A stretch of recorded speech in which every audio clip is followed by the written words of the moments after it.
After a week off, we are back and better than ever. Welcome back to the Boys in the Big Apple podcast. Everybody, please hit that like button. Still, comment, subscribe to all the good stuff. Turn on post notifications so you know when a live stream pops to your jobs. Appreciate y'all coming back. I have a lot of stuff to implement. Of course, this is the first live stream where we get to talk about a couple of different things. NYY News TV Day and some of the new stuff on the channel. But I do want to let my panel talk and first thoughts because, hey, guess what? Baseball is back. Two New York teams that kind of live in the same place. They made the playoffs since our last time on, and a lot of other different stuff. So without further ado, I'm going to go to Donald. I'll go to John. I'll go to Luca, and then we'll continue from there. What up, everyone? Really good to see everyone again. Hit the like button. That would be much appreciated. Help our algorithm significantly. Baseball's back and better than ever. Definitely better than ever, in my opinion. I think the Yankees are playing great, so I'm very excited for the Yankees. I think we have a lot to be optimistic about with the Yanks, so I'm very excited about that. I'm also very excited for the New York Knicks, baby. Making the playoffs again, awesome. And I'm optimistic as well for the Knicks to have a good season. So, yeah, let's go Yankees. Let's go Knicks. And yeah, everyone in the chat, hit the like button. Let's help our algorithm. Yeah, shout outs to Jets Mess, Booyah, Ron, and Daniel Berry Sports in the chat. Angry John, what's up, man? What's up, guys? Thanks, everyone, for tuning in tonight. We have two teams in the playoffs, the Rangers and Knicks. Luca, I think you know what song it is, so if you will. Oh, I was. You see, I was actually going to roll it when I was coming up, but you know what? Oh, I'm sorry. No. This video is made by the Strickland Pod, and we are going to roll it in honor of the New York Knicks making the playoffs for the second time in 3 years. Let's roll. We are the New York Knicks. We are the New York Knicks. We are the New York Knicks. We are the New York Knicks. Say go New York, go New York, go. Go New York, go New York, go. Say go New York, go New York, go. Go New York, go New York, go. We're back on track on the floor, scoring Morris 94, and the Knicks are hardcore. And I'll tell you like this, we ain't never looked sharper. With Hubert, Bonner, Gregg, and Harper, it's the Knicks, and we're back on pace. Everyone's gearing up for the championship race, and the fans are going crazy, and they're doing it for a reason. Cause 94 is the Knickerbocker season. You better believe the Knicks got all that it takes. We're shooting 3-pointers, and we're running fast breaks. And if your defense makes a mistake, then bam, you ain't dunks in your face. This is a team you don't wanna miss. We are New York. We are the New York Knicks. Go New York, go New York, go. Go New York, go New York, go. Say go New York, go New York, go. Go New York, go New York, go. Say go New York, go New York, go. Go New York, go New York, go. So yo, bust it. All you hear is a swish. Threes by Starks and dunks by Smith. And no rebounds. If that's the case, we put Oakley and Mace in your face. We draw charges and we set picks. We are New York. We are the New York Knicks. Say go New York, go New York, go. Go New York, go New York, go. Say go New York, go New York, go. Go New York, go New York, go. Wonderful. Beautiful. As I was saying, both me and the guys are gonna have two teams to root for in the playoffs. And I was happy with the Mets up until this afternoon, which we'll get into that in a little bit. But there might not be some nice words for some people today, so just stay tuned. Definitely. Shouts to Ron in the chat. Shouts to Av Okev. Shouts to Ron. He says, "How are you?" Kevin. Doing good. That's Kevin. Oh, yeah, that's Kevin. What up, Kevin? Jetsus Mess says, "Don't forget my Devils, Angry John." Ooh. What's up, everyone? And the mess today made me vomit. Well, John's going to have a little thing about that. Well, they make me vomit every day. So. At least our Yankees are doing good, at least as of right now. Luca, what's going on? Doing good. Obviously, help support the channel, everybody. Hit the like button, hit the subscribe button. Does everybody have a drink around them? Because I want to toast to a few things. I have water. If you have water, that's fine. I do have water, actually. I have water. Okay. First toast. Baseball is back. Yeah. Yes, sir. Second toast.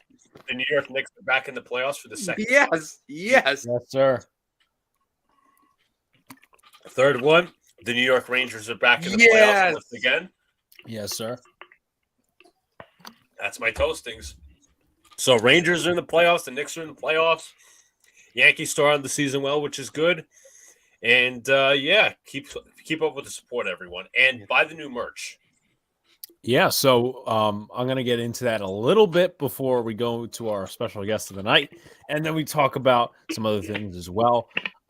First off, this is the first week where we kind of have to promote our merch a little bit, so why don't I just go here? The link is in the chat, everybody. We got 4 new shirts on the shop, all designed by yours truly, but of course, without my team, I wouldn't have these ideas. So for the first one, I'll go to the best one for last. We got Fuckling Ruck with Luca on the cover. We got It's Time to Be Completely Transparent with Luca on the cover. We got The Rant Is Coming, which is was John's favorite catchphrase before we got the PhD in understanding. It is signed by him, Professor A. John D'Amico. I'm starting all t-shirt prices right now at $19.99 because I feel like that's at least a moderate price for you guys. And then as well, we got the final one, which is also a GIF, by the way, if you are a member. And trust me, you don't want to, you will not regret being a member of the channel with some of the shit we got coming out for you guys. You guys get your own signature emojis, GIFs that are related to the channel. And of course, one of the emojis is also a shirt. The shirt says, "Let Brian bake." And I'm going to give him his first thoughts. So Brian, bake. What's going on, you guys? It has been an amazing start for baseball. Sports has been great all the way around. This last weekend, Final Four was incredible. New York sports is looking great right now outside of the Mets. No offense, John. But They had one outside of bad day, but everything- I'm not excusing them. you don't have to excuse them. I know you could excuse them last season. You're Oh, not I'm sorry. excusing them I'm now. sorry you don't got the Scherzer shirt and little pom-poms for him. Okay, here we go. All right. I haven't done anything yet. But look, strong weekend. When we get into a little more detail on each subject, I'll be honest, it's going to be a little bit more nitpicky. I'm going to sound more negative, but in advance, I'm going to say it. New York looks great right now in sports. Couldn't be happier with everything right now. The market looks as strong as it's ever been. All right. Alex, can you roll the one little video clip that I asked you to clip? And this would be our reaction to the Knicks making the playoffs. Oh, yeah. So I think most people on the panel should recognize this, but I know definitely the top 3, me, Luca, and Donald will. So this is our reaction to the New York team starting off well and 2 New York teams making the playoffs. If anyone doesn't know, that is from the movie American Pie. Shout out to Jeff Nelson. What is going on, man?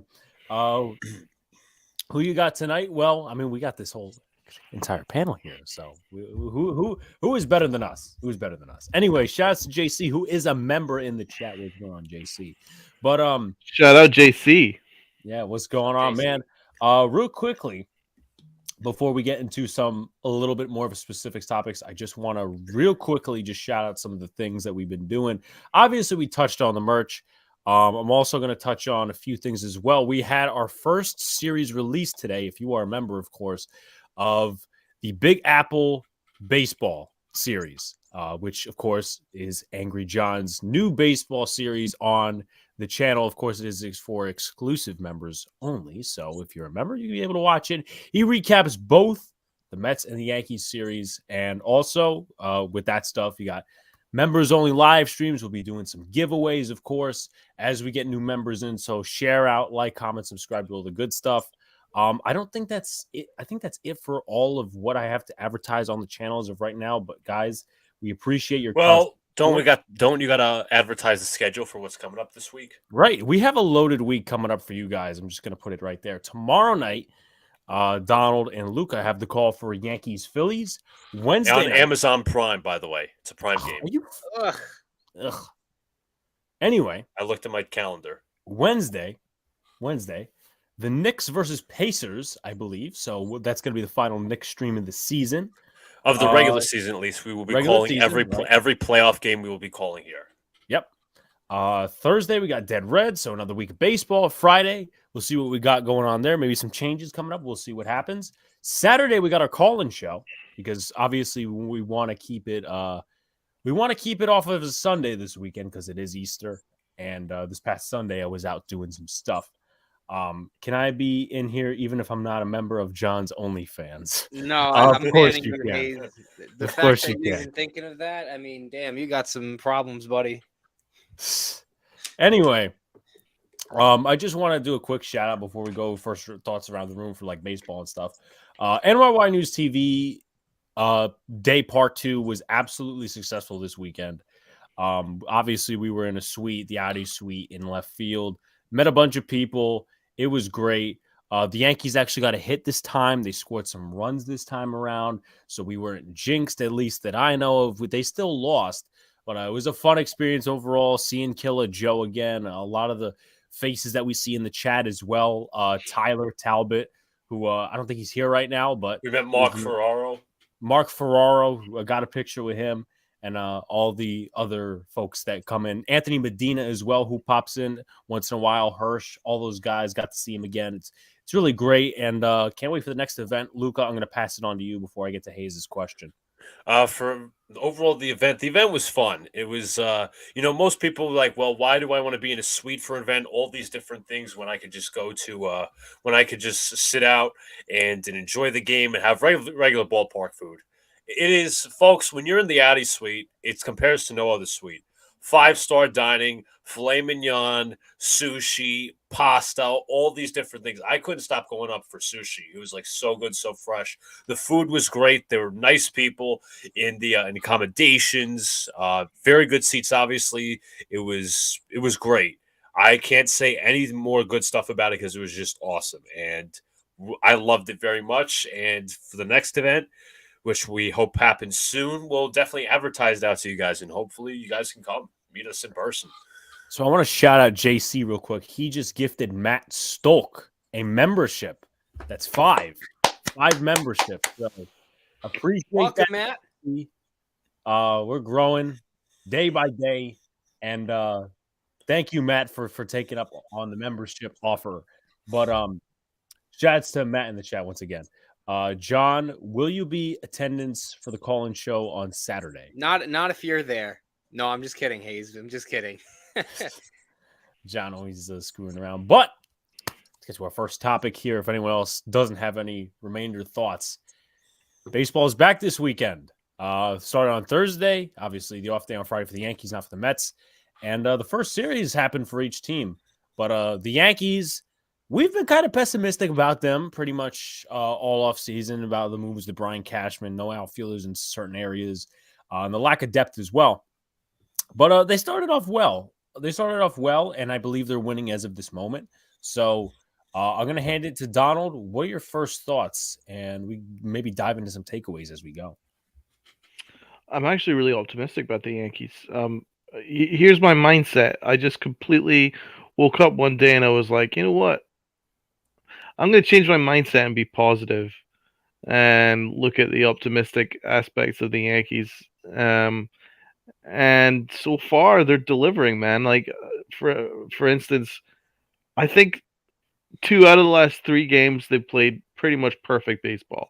Garrett Cole was sensational, historic in his first start. 11 strikeouts over 6 shutout innings. I mean, he looked like he could have gotten Kerry Wood's record at 20.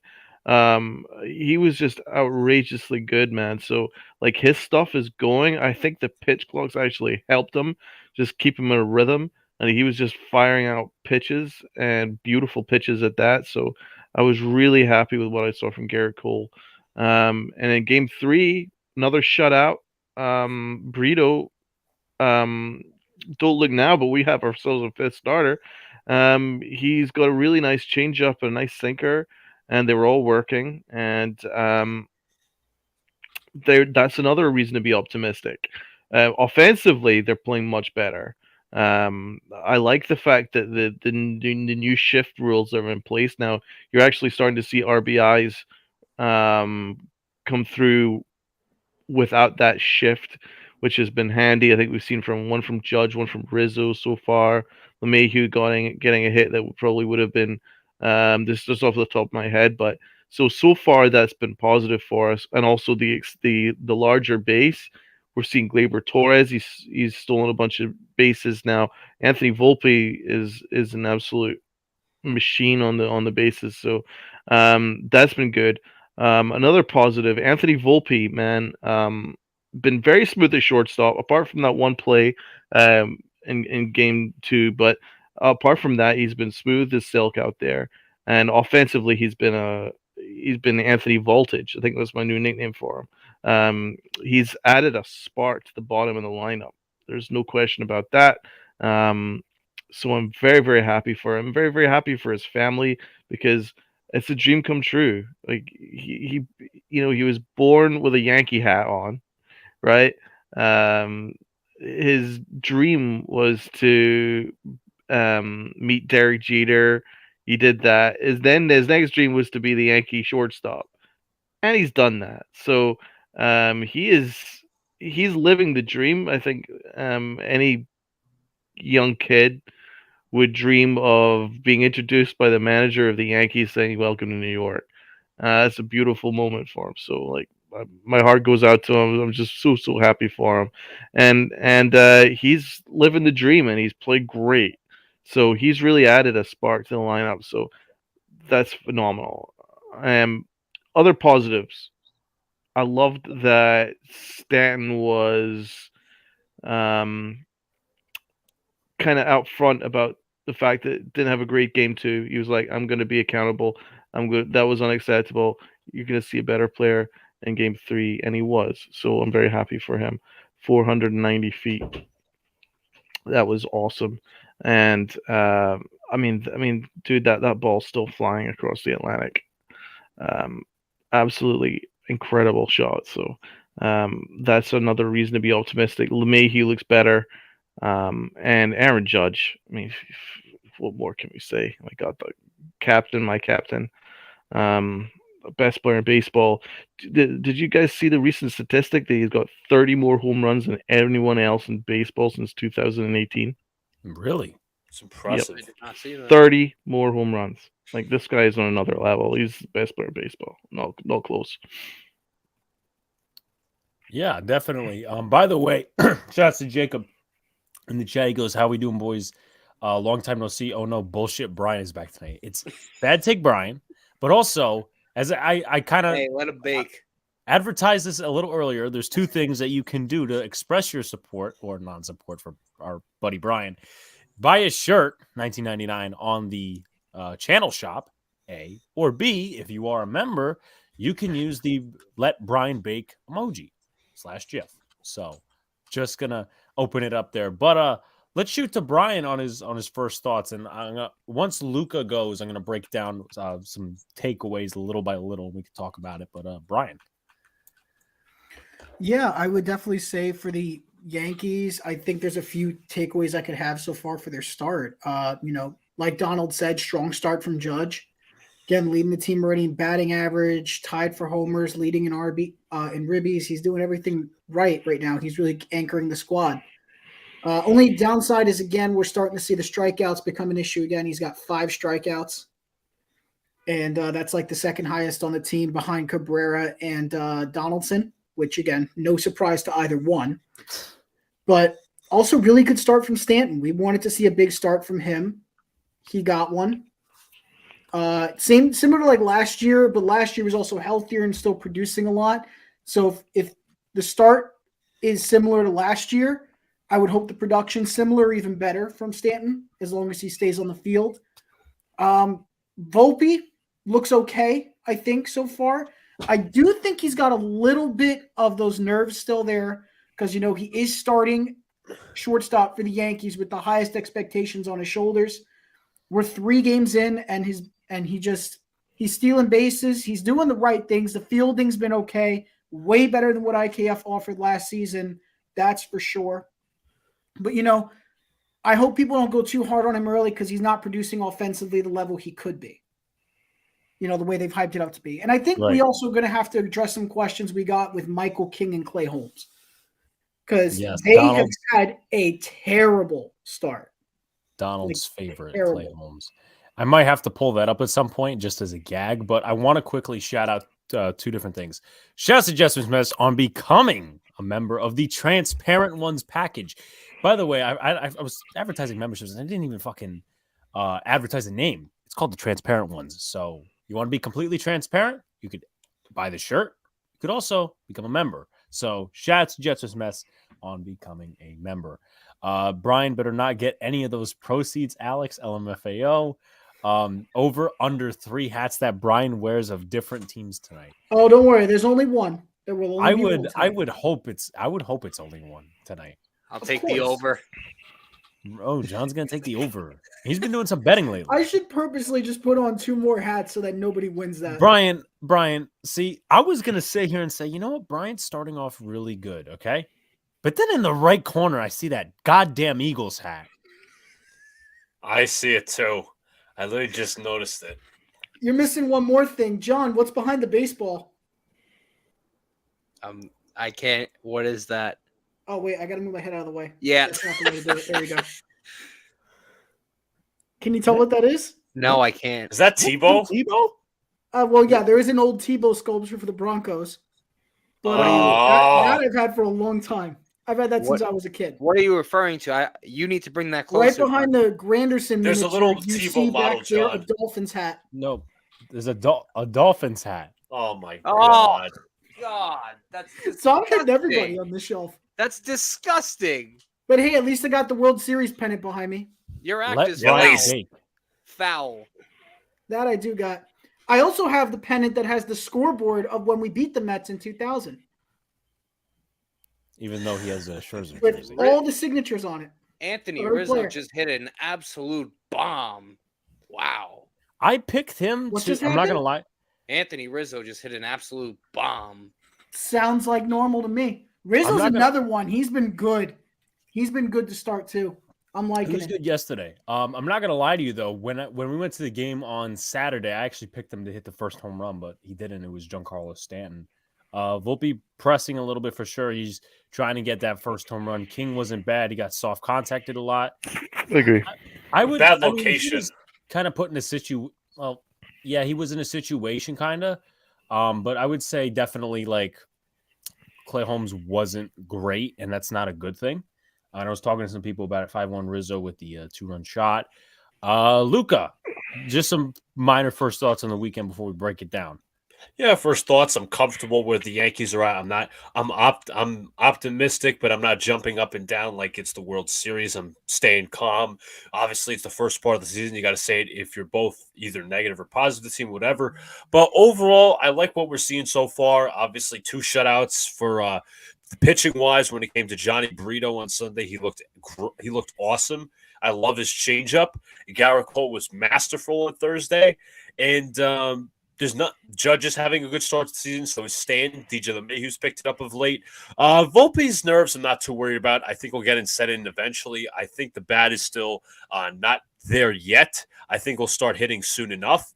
His glove has been solid, but what I like is he's bringing a speed element to this team that's so direly needed. As for the concerns of mine, I was worried with the situational awareness when it came to the final inning of that Saturday game with Giancarlo Stanton. I'm glad he took accountability for it, but I just, you hope to learn from those kind of experiences and those situations. You obviously learn from next time. And the bullpen, I'm a little concerned with Michael King and Clay Holmes. I know they only had 1 appearance, but whenever Clay Holmes' sinker is not sinking, it's either way off the plate or right over the middle of the plate where teams can just hit it for days on end. So solid stuff, but it's not earth-shattering. Yeah, I wouldn't say it's perfect baseball. Shouts to Evan in the chat, by the way. I wouldn't say it's quite perfect baseball, but they're playing solid baseball. And for me, it's, obviously, once again, tempered expectations to a certain point. Came in very pessimistic. When baseball was finally back last Thursday, I kind of got excited. I'm not going to lie to you. which obviously you kind of should be excited, whether you like baseball or not, or whatever the case may be. You know, you're not a fan of what the Yankees did, whatever. But I'm taking it day by day, and I like the way the Yankees started, particularly, of course. John, obviously you were watching some Yankee games this weekend because for the recap and a lot of other different things. What did you take out of it? You're on mute, John. I apologize on that one. As I was saying, the first thought, first off, the starting pitching depth that the Yankees showed with Johnny Brito yesterday, getting the ball for them. He really impressed me. As Donald mentioned, I like the changeup he has, especially to left-hand hitters. That's where I think his bread and butter was against them. You talk about Garrett Cole, Donald mentioned in the opener. He was fantastic. Right now, Nasty Nestor is pitched well so far, so that's always a good sign, especially when you got the guys like Rodon and Montes out with injury for a while. And then you look at the offense. You know, Aaron Judge is. We expect him to have a big year. I don't think anyone doesn't. He might not hit 62 or 63 homers, but we expect him to have another fantastic year. But you know, you look at the rest of this offense. You know, you need guys like Stanton to, you know, have a bounce back year, and so far he's shown he's been pretty solid. You talk about this kid Volpe. He loves to run the bases. Very not afraid to swipe the bag, and I think across all of baseball we're going to see a lot more steals, and it's already shown over the first couple of days just because of the new rule with the bigger bases, and I love that for the game. You know, I want to see more steals. I think it just makes it more exciting, and you know. Now with also you throw in the new limited pickoff attempts, you know, that's also going to get, you know, people more aggressive out there. So that's a good thing to see from Volpe. Even a guy like Gleyber Torres, you know, you want to see him contribute more. And so far he's been all right to start off the year. But we want to see that balanced attack, not just Aaron Judge, you know, carrying this team. You want to see those secondary guys have breakout seasons because a lot of them disappeared last year. I'll say that. But so far, it's been a nice start for the Yankees. Yeah, really nice. I mean, 2 shutouts already. Can't ask much more than that. But there's a lot more action, which I've been just across the league. A lot more action packed. A lot more things are happening. Perfect. That's what we kind of wanted. I'm in agreement there, and I might not like. So I like that there's more action, and I like that there's more, you know, balls are being put in play. I like that, but I still am not a fan of the pitch clock, just because. And you could say that's hand in hand or disagree with that, but I'm not the biggest fan of the pitch clock, just because, you know, I'm seeing guys like get called on like strikes for, you know, not looking at the pitcher in time. I'm like, what are we doing here? Come on now, like, you know, I can understand if like a guy's a second late and be okay, but like it's so ticky-tacky now, and I've seen some egregious calls across MLB with it. For instance, I'll go into my Mets just a little bit, but opening day, you know, I saw Alonso. Yeah, Jeff McNeil got a strike called on him, because Pete Alonso didn't get back to the bag in time. And I don't even know if that's a rule officially, right? It wasn't, and I'm like, I was dumbfounded, and I couldn't believe I couldn't believe that the call was actually made. You know, it's ridiculous if you ask me. I don't like the technicalities that are associated with John. I'm completely with you. Like, obviously, yes, it was more action, but I just don't like the technicalities. Like, it was Thursday. I know this wasn't a regular season game. I think it was Tuesday. I was home, and I was actually out with my mom, and I was watching the game on the Yankees Nationals game, and they called Nestor Cortez for a ball for not looking at the batter, giving eye contact to the batter. I'm like, what are we doing here? Like, he could, like, in my opinion, like, you have those pitchers back in the day who are not facing front, but they're facing on the side, and then they usually turn to their side and then throw the ball, like in their windup. But I guess that's not allowed anymore. But I don't know. I don't like these little technicalities. I love the action. That's fine. That's all well. I just don't like the technicalities. And one thing that worries me for like come playoff time, that's like a long way to go, is like obviously being called on strikes. You don't want to end the playoff game being called on strikes for some stupid technicality. Mm-hmm. Yeah, no, I agree. I agree. Like, Hayes has a good question. After the start of the season, how do you feel about the new rules? I agree with the rest of the panel. It's like the technicalities are like weird. It's something I'm gonna get used to eventually. That doesn't mean I like it though.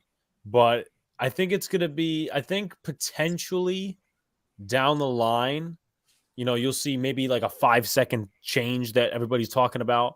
Because I was talking with people over the weekend that eventually it's going to be 5 seconds more. It's like 20 with no batters on, no runners on, 25 with batters on, or something like that. But That's how I think it should be. I think an extra 5 seconds would be perfect. right, and like also as well, what was I going to say? The I think it was the Cleveland Mariners game, 2 hours and 6 minutes. One of those games this weekend. That's not baseball. That's I was going to ask, actually. like, does it all feel weird that like it feels like an episode of like The Simpsons is like just as fast as like 5 innings of baseball now? That's like, true. Like it feels so weird. I'm like, what? Like it's. It's a game where you're supposed to take your time. You're not. It's timeless. It's supposed to be timeless. I'm 100% on your board, John. And I was going to say, like, I enjoy the 3-hour, 4-hour games for myself as a baseball fan, but unfortunately, that's not what MLB wants to cater to. Just my opinion. Yeah. Just also an update. 8-1 now. It's a beat down in Philly. Good. Let's keep it that way because I'm happy. I dislike Philly. Saturday, the closer for San Francisco called for 3 violations in 1 inning. I definitely there was that one ball on Stanton. I think it was to start out the AB, and they gave him a ball. And the pitcher was rattled too, which makes me a little bit more. He was about to shit his pants. Yeah, which makes me a little bit more pissed about obviously standing at bat. But listen, the Yankee offense is looking good, man. Like it's got power. Yeah. And, I'm gonna get to one thing in a sec because there's a player that I've been saying for the Yankees to trade. But I'll get to that in a second. What is the NCAA tournament over tonight? It's the championship game. Connecticut versus San Diego State. All right. Evan says, "Congrats on the Knicks clinching. Thank you so much." Thank you, Evan. There we go. I appreciate. Thank you, man. Also, Evan, just for our net fans on the channel, I plan to call the play-in game for the Nets. We did so last year against the Cavs. We're going to do it again this year, and if obviously they go into the playoffs, so. Thank you, Evan, for your support. Yes, I did see Yoshida's first home run. And also shout out to Jets Miss Mess for sharing us out on Twitter. So you guys Thank you, bro. You guys are on a roll today. Mess. But I'm gonna before I get to the player that I wanted to showcase a little bit, let's talk about Anthony Volpe. For me, obviously, we'll see how expectations ride with him. Right now, I don't think his bat is as impactful as his defense, and neither like stand to you off the page automatically. Now, this doesn't mean he's a bad player or whatnot, or he's going to be a bust, but I think him just being in the locker room has pushed this Yankees team even further, and it gives the Yankees a lot of options, kind of as we saw coming into the season, because IKF is not really playing meaningful at bats, or he's not taking meaningful reps at shortstop, and in a way, it's still kind of bad that Oswaldo has to play left, and then maybe you get a Hicks in center on occasion, which we all know the comments that he made this weekend. They put him out there today. But, so what are you guys – and I know we covered this a little bit, but I just want to touch on a little bit more. First thoughts on Anthony Volpe. How do you think the process is going to ride out? I'll start with Luca. I really think that he's going to give this young team he's actually going to give this team a lot of young energy. He's also going to give like I said this on the NYY News thing, like he brings character. He's a high character guy. He's not afraid to show personality. So that's something I like. He's not so much of a quiet guy where you don't know his personality. So that's something with that. I think the bat will come along. I love how he is basically kind of your second leadoff hitter or first, whatever to call it, at the bottom of the lineup because he can get on base. He can draw walks. I think he's very smart in which he could draw, full counts. He could foul pitches off. He could stay in the fight. So I think he's very gritty, Volpe. I think combined with the high character and the high baseball IQ, I think it's going to work out. I know there's a lot of pressure on him right now. I'm not going to, I'm not going to kill him, but so far so good. But I think he's got ways to go. Yeah, and real quickly before I go to somebody else, the fact that not just he brings some characters to the locker room, but as we kind of saw with these new rules coming in about the stolen bases, he's taking it upon himself. Like yesterday, I was listening to the game on the radio, and he took it upon himself to steal. And then I think Judge followed right behind him, or was somebody that followed right behind him for a double steal. And obviously, the lead runner is going to be more of the leader, obviously, in the word. And then the other runner, the trail runner, is going to be looking at the lead runner, and of course, it's double steal. And the Yankees had like a big inning against the Giants yesterday. Thank you, Jeffrey, for sharing us out. Evan says, I think the Nets going to get the 6th seed. Jacob was also updating us on the game. He says first and second, 2 out for DJ LeMahieu. But John, from your outsider's perspective, Anthony Volpe, your thoughts? And the chat too, by the way. Well, for Anthony Volpe, I think it's going to be a little bit of a process just to get everything acclimated. Remember, the kid's only 21, all right? So he's not going to be, setting the world on fire. Not every single prospect does that, and it doesn't mean that he's a bad player. He's still learning the game. What is it? It's his 5th MLB game. So let's before if we don't see him, start producing in a week or two, let's not kill the guy. Even though Cashman elected not to go after shortstops because he wanted this kid to be the everyday shortstop. Fine, but you talk about the base stealing, and I think it's like kind of a secret weapon to have him in the 9th inning. In the 9th in the order, just because you got that second leadoff hitter kind of that could set it for the chain for the top with guys like LeMahieu and Judge and Stanton and Rizzo, all to drive in runs. And he's gonna learn. Not saying he's bad defensively, but he's gonna learn like how to be the everyday shortstop defensively. He's gonna learn what pitches not to swing at, what situation he's in hitting wise. So that's all gonna come time and process. And so far, I think he's handled it well. Again, it's only 5 games of a sample size, so we're gonna see how he progresses. I guess week by week, month by month, that sort of stuff. Yeah, definitely.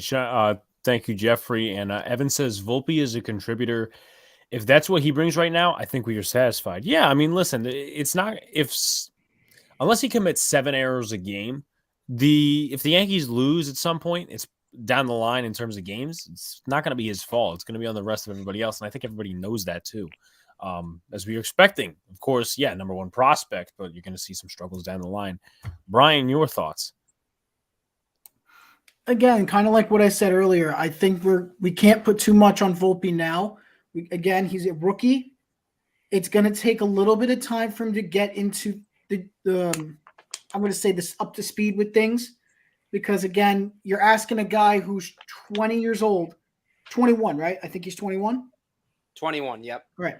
You're asking a 21-year-old kid to come up and play starting shortstop for the team he's been a fan of and loved since day one of his life.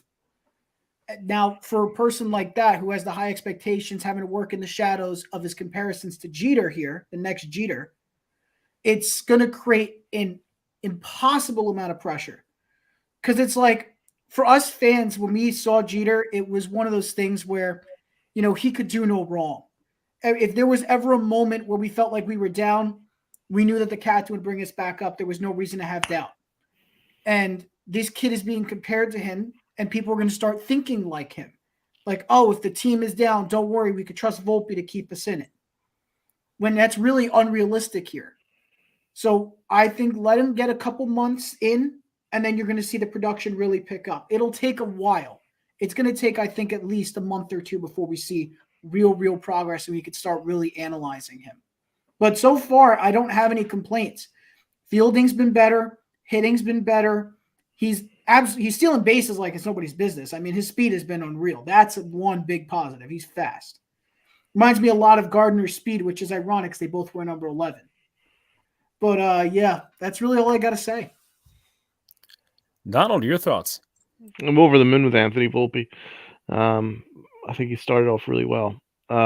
His defense, listen, he's not as good a defender as Peraza. He's not as smooth out there, but he's getting there, and he's made a bunch of really nice plays out there. Apart from that one play where he kind of took a misstep in game 2, and it did kind of cost us a run, but he was really accountable after it. But not to nitpick, because literally, I think I'm probably more positive than all you guys regarding Volpe's performance so far. It's so excited by what he's brought.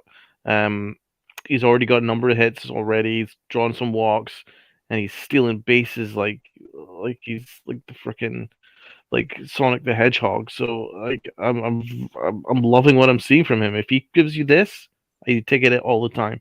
Also, I kind of like that it's been a slow burn. Like, I think it would be unrealistic if he like started tearing the cover off the ball right off the bat. I'd be it sounds funny, but I'd actually be less optimistic that it could be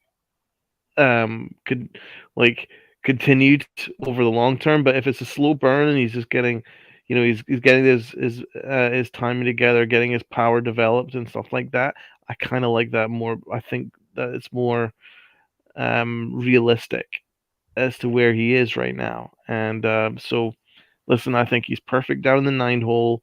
I think he's played 99 times out of 100. He's been fantastic defensively.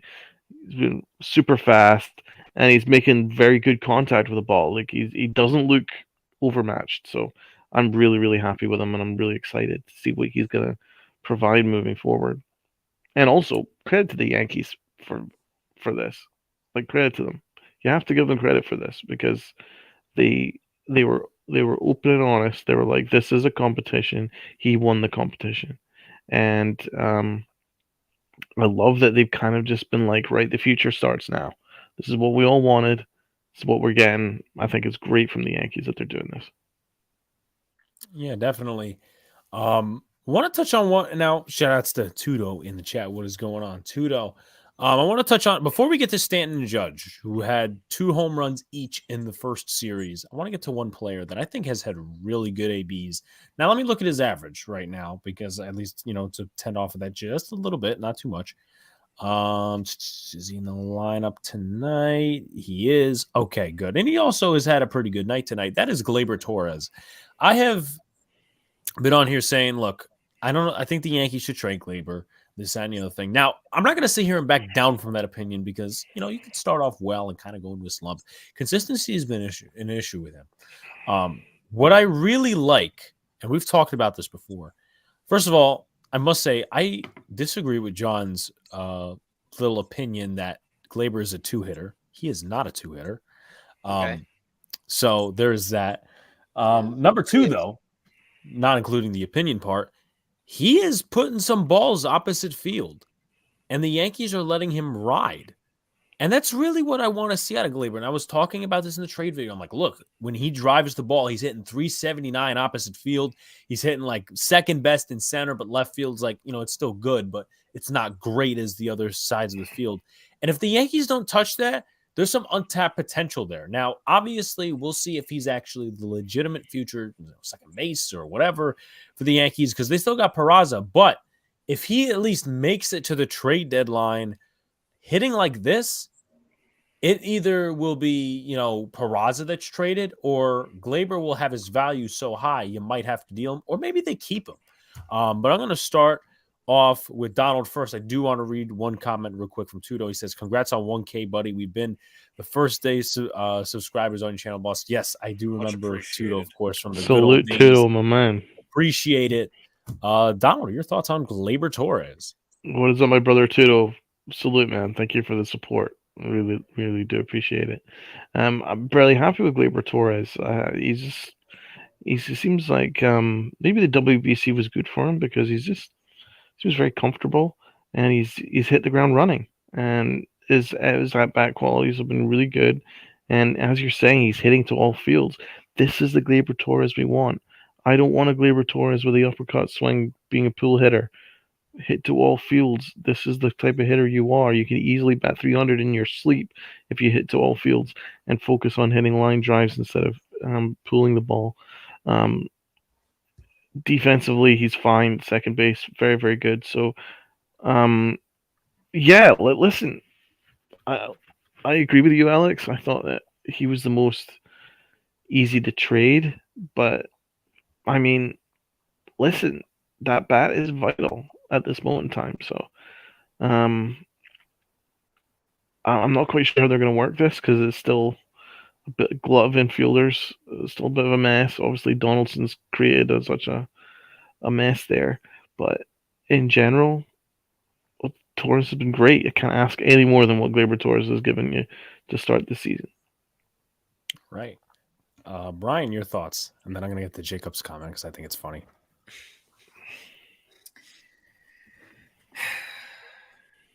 Is it? I'm going to say it. I'm going to say it.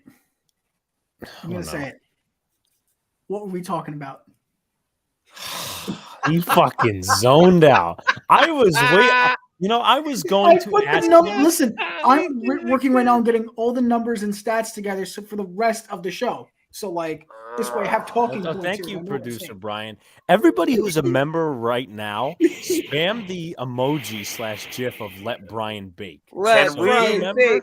If you want to become a member, Alex, for the future, when we have Brian on, can you put like a graphic up of what we were just talking about? Let Brian bake.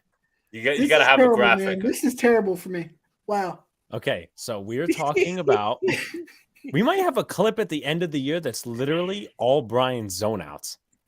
So anyway, should have like a minute compilation of like every moment. What were we talking about? I hate to say it, but what are we talking about? Might have like a gag line clip. There we go. JC puts it in the chat. Yes. Let Brian bake. JC, you are goated. He's baking. You are goated, my friend. He's burning that cake. Okay, so what was it? Can just please tell me so I can get past Torres. This. He's had an awesome start this far, hitting opposite field, and he's got 2 RBIs tonight. So, Brian, what are your thoughts? Okay, so we're talking about Gleyber. I thought we were going into Judge and Stanton. What happened? I said because I wanted to discuss Gleyber real quick. Okay, got it. Fun. All right, look, Gleyber's impressed me so far. It's put my opinions kind of like making them look even worse than they already are. Because what has my opinion been so far about Gleyber up to this point? Does anybody know? Since day one, I've been saying we should trade Gleyber and get some assets for it. We should trade him while his stock is high, or whatever we can get now. Let Peraza start it, work as a backup for DJ at second, or as a DH, and we just go with it. That was my idea. And this way we could add some pitching help. But he's played so well, it leads to 2 things. 1, his market's going to look even better at the deadline.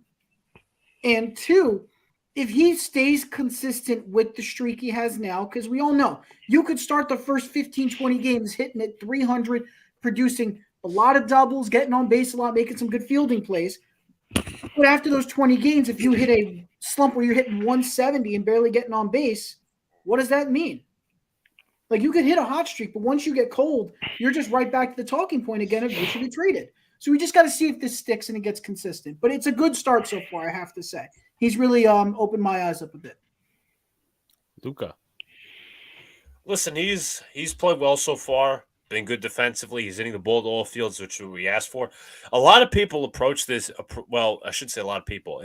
This notion was brought up so many times on Saturday that if Gleyber Torres does well, the Yankees should trade him in a package for Corbin Burns come the trade deadline. And I would be absolutely all for it, but it also depends what we need at the deadline. So that would be a future fun idea. But I'm complimentary of Gleyber Torres. He's played well so far, and there's nothing else you could really ask of him for somebody who might be on the chopping block for a trade. Yeah. Real quickly, shouts to Brad for spamming the Let Brian Bake emojis and GIFs into the chat. JC says, LOL, shouts to Disgruntled Taco. And Jacob says, Brian's attention span is like a 2-year-old. I think we are getting to that point. But your first thoughts, John and Gleyber Torres, and please explain to us why you think he's a 2-hitter when he's not. All right. Yeah, Well, please. Brian, let me know if I'm going too fast for you. Okay. I'll break it down. I don't want to lose you, buddy. Anywho, with Gleyber Torres, first off, this is why I think he's a number 2 hitter. I don't think he's a leadoff guy, correct? I think we can all agree on that. Yeah. And I don't really see him as a middle of the order hitter. I don't think he's a 3, 4, or 5 hitter. And this brings to the point where he can drive the ball to right field. I think he can do a kind of like the old school of if DJ's getting on base a lot, advance the runner at least, and let your your Aaron Judge, your Anthony Rizzo, and your Giancarlo Stanton, let them do the damage. I'm not saying Gleyber can't do damage, but I think that's the kind of hitter that Torres can be. I love it when he goes the opposite field. I forgot who pulled up the stat, if it was Donald or Alex.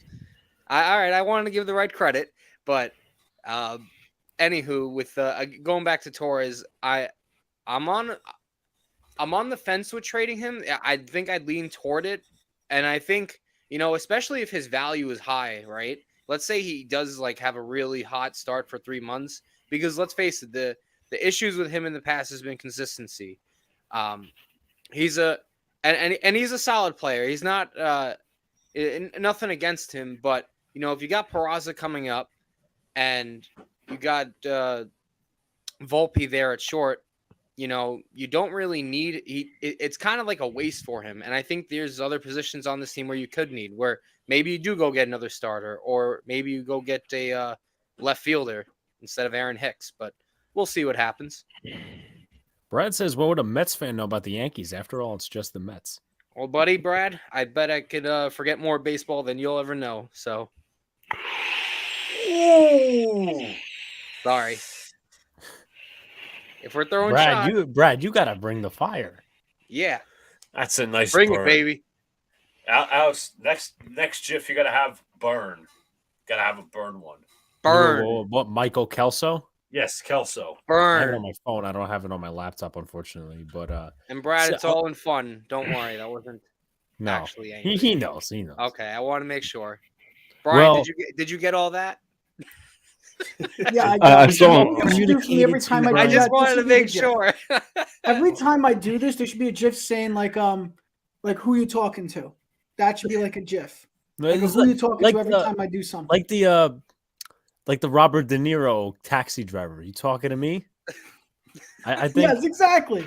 yeah. That So one. Every time I I'm do gonna- that, that should be it. Yeah. We should, no, I we should agree. we should just play a high pitched sound and see when Brian notices it. You mean What, like a like a dog whistle gong? kind of thing? Like Yeah. things that only dogs can hear? Yeah. the Brian whistle. Brian, hey Brian, it's not 420 yet. You're saying that a guy that has been around since '95 following the Yankees. Brad's got a resume. Okay. All Okay. It's my guy, But- Brad.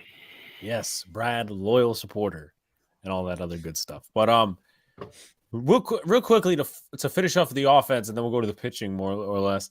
Giancarlo Stanton and Aaron Judge have been on fire. 2 home runs each in that series against the San Fran Giants. I mean, both are off to a good start. And now I'm concerned a little bit with Stanton more consistency wise. I know Judge is not going to hit 50 plus. He'll probably hit 30, 40 plus.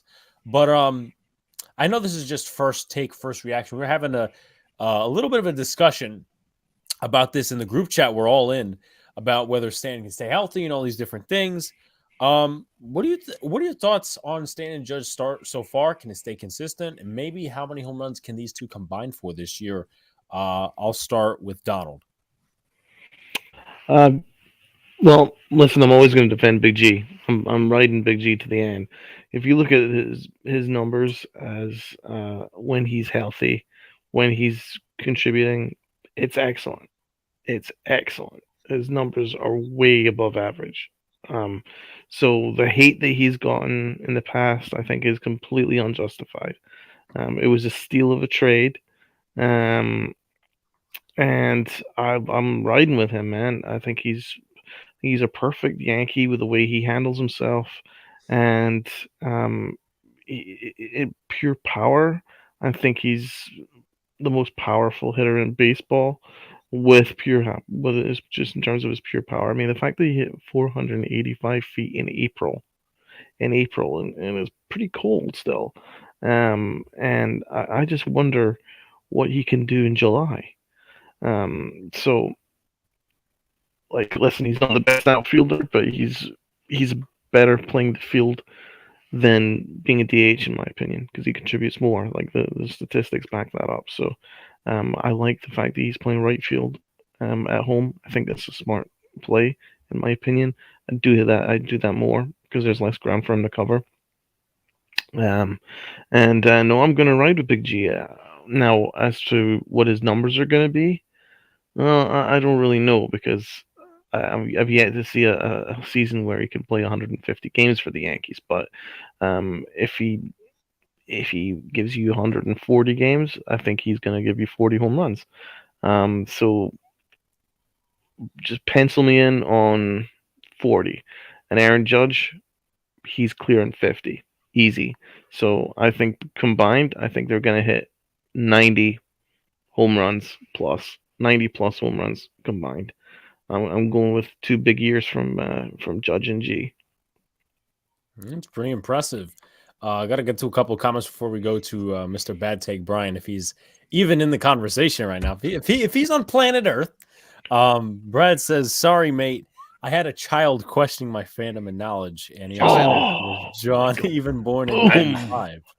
Bro, I need that burn sound effect like at the ready. I wasn't born in '95, but I'm not a child. Anyway, but it's all in good fun. I'm not poking at your knowledge, man. Just fun. No, he knows.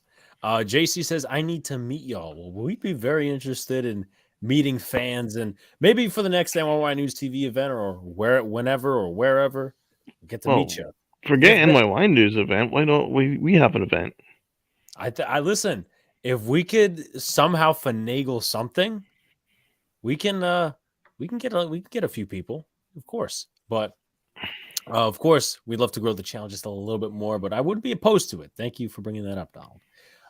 Let's see who JC was once again spamming the let him bake. Also, I think there's also the one, did you understand? So if you guys want to spam any Angry John emojis, GIFs, it's in the chat. Hey, Brad, I was born in 97. So he clarifies that. But Brian, on planet Earth, not Mars, thoughts on Judge and Stanton and the potential ceiling for this year? I'm liking the 1-2. It's very similar to last year. Like I'm saying, it's just they're both performing well early. Will it sustain itself? That'll just be the question. And you did mention, I remember you said something about combined home runs. If I was to give a number on that, I don't think Judge hits 60 this year. I'm going to be honest. I don't think he does. But I think he will probably hit around, if he stays on the field, 55. I'll say 55 for Judge. And I'll say for Stanton, he stays on the field, I'll say 40. So I'd say combined about 95. Okay. Yeah. Okay. Me and Brian are in agreement. My guy. Yeah, I gotta get the pom-poms ready. They're in agreement for once. Luca, your thoughts on the Judge Stanton duo? I'm pretty much in lockstep with Donald and Brian. I hope every year is the year where Stanton and Judge are both healthy and they hit like hell. So if I had to make listen, they're lethal together, as I obviously just said. But if they're lethal together, I'm gonna say Stan hits 40. I think Judge hits 52. So I'm in that wavelength as Brian and Donald were just saying. If they stay healthy, though, if they don't stay healthy, then it's obviously a problem. But I want both to stay healthy. I have no hate against either of them. I love them both. Right. So real quick before I go to Angry John, I just want to re-advertise this because it's the top of the hour, or at least the top of the hour for the show. So guys, like, comment, subscribe, do all the good stuff. Of course, we love growing with y'all. We love y'all in the chat. become a member, shop the latest merch. I think I'm going to go up and pin it right now. Got 4 shirts on the market, and then becoming a member, you get access to exclusive series. Like we just released one with Angry John earlier today, recapping the Yankees and Mets opening weekend, members only live streams, possible Discord coming within the next few weeks. So a lot of stuff in play, which would be really fun for y'all, really fun for us as well. Get to know y'all a little bit better. But all comes to, just coming here, hitting that like button, subscribe, join, become a member. All great stuff. And you're not getting this anywhere else. Like, there may be channels that have more subscribers than us, but you know what? You don't get as much fun elsewhere as you do here. I'm just going to say that right now. I don't give a shit who's watching. Angry John, your thoughts on the Stanton-Judge duo? Well, like everyone said, the best availability is availability. Okay. And Aaron Judge showed that last year. He had a full season of health. And if I had to guess, I can't imagine him getting 63 again. It's not that I don't think he's got the talent. He obviously does, but to ask a man to do that for 2 years in a row is very difficult. So if I had to put a number on it, I'd say around anywhere for around the 45 range. I think that's a realistic shot for him, for Stanton. Maybe he even hits 50. I could see that as well. Even though that's difficult as well. And for Stanton, look, I might not be the biggest supporter of Giancarlo Stanton, but if he stays healthy and he can be productive, I could see him anywhere from 30 to 35 homers. If it's spectacular, maybe even 40. And I'm a little harder on Giancarlo Stanton just because I thought I really thought he had a bad year last year. I think he's got a lot to prove this year, especially for the contract he has. So I'm just waiting to see Stanton prove me wrong this year. He was bad in the second half, not so much. I thought he was dreadful in that second half. I thought he was dreadful. And it was after that whole injury thing. But he was hurt. He was hurt, John. Yes, but he's hurt a lot. He is. No, he's got a good point. I'm not overly over the moon with Giancarlo Stanton, but also at the same time, I recognize what he does in certain moments. I do think he has. Pick a side, Alex. Pick a side. Did you listen? To be completely transparent, folks. Let's just add. Hold on. Hey, listen. I think we got another shirt coming out. Middleman Alex. Yes. Good job. Look. Good job. Here's proof. Right before Brian came in. Excuse me, sir. Okay. So before Brian came in, we had a different template, and I had everybody's names up. I had mine as the middleman from whatever stream we were doing. So to be fair, I have established that name for myself. I have embraced it. And you know what? I am middleman Alex. Did Brian say CEO in bad takes? Mine should be the CEO of being completely transparent. No, the CEO of zoning out. No, I said me. I don't zone out. But as far as Stan, well, yeah, I already talked about Stan. But could probably slide a little bit into the pitching. We could kind of joint talk about the starting pitching, the bullpen. The Yankees obviously have had some shortages with bullpen pitchers and more so the starting pitching. The one thing I don't like, and this is becoming from an injury standpoint and like a lack of depth, but also at the same time. Also, Brad is now implementing the Luka GIF, which is bang, of course. Listen, that's gotta happen when I'm calling a Knicks game, probably Wednesday. We need Mike Breen to say that. I'm not sure if we'll do it Wednesday. Maybe save that for the playoffs. No, yeah, I mean during playoff time because we clinch. All right, but still, I mean, you would like to say bang at least once or twice. Oh, but I do a broadcast when it comes to basketball. Right. So I'm going to get to a couple of comments I missed in just a second, but the Yankees obviously don't have the greatest depth of the pitching, obviously due to trades and injuries and all this sort of stuff. And one thing I really don't like is that they're going to have to overuse the bullpen a little bit, which will tell us later in the season who wears out and who doesn't. Now, Clay Holmes, for instance, they overused him last year. A lot of issues there. He doesn't look good. Michael King, I'm going to give him a little bit of a mulligan because he's coming back from Tommy John or whatever, thing he was Arm doing. Surgery. Yeah, exactly. But I mean, for starters, obviously Garrett Cole looked fine. And my tune has changed on him ever since the playoffs last year when he was one of the guys that were there and he was just balling out against the Astros, against Cleveland. And, I think he could do that if we get there this year, and I believe we will. But the man who impressed me, and I'm going to give credit to somebody else as well. When I did my starting rotation video, I brought up this guy, but there's another guy that's been talking about him a little bit more. That would be Mr. Rob from Nerding Out Sports and Pinstripe Chronicles. He's been talking about Johnny Brito a little bit. And I thought Brito's start, to be completely transparent, right?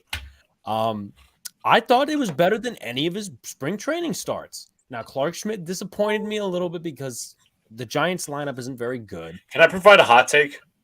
Go ahead. I thought Schmidt pitched well until the inning where he gave up the, what was it, a 2-run bomb. Brandon Crawford? I thought he pitched well, but the biggest problem was his pitch count was incredibly high. Like through 2 innings, it was like at 45 pitches, and it just kept going up and up and up. And I'm like, oh no. So I thought until he gave up the homer, he pitched fine, but the pitch count was obviously a major concern when he started laboring. Yeah, definitely. His main issue, he doesn't have a put away pitch. Right. So, Exactly. I mean, that's still a part of his game that needs to be developed a little bit. But, I mean, I haven't seen much of Nestor's start. It looks like he's doing his job, only allowed 1 run. I just, once again, wish a little bit more that these guys would go at least 4 to 5. Let's see. How long did Nestor go tonight? He went 5. I mean, that's what you're going to expect out of Nestor. But once again, positives, negatives. I mostly see positive. I think the Yankees are overachieving with what their bullpen looks like, with what their starting pitching looks like. Love Ron Marinaccio. He was awesome on opening day. He was also awesome yesterday. Don't really like Jimmy Cordero that much. I mean, if you look at the stat sheet, it's great, but at the same time, you watch the game a little bit, he was a little out of control. But for mostly, I will say positives with the Yankees pitching staff. And you can't complain. I mean, they had 2 shutouts. They allowed 1 run to the Phillies lineup tonight.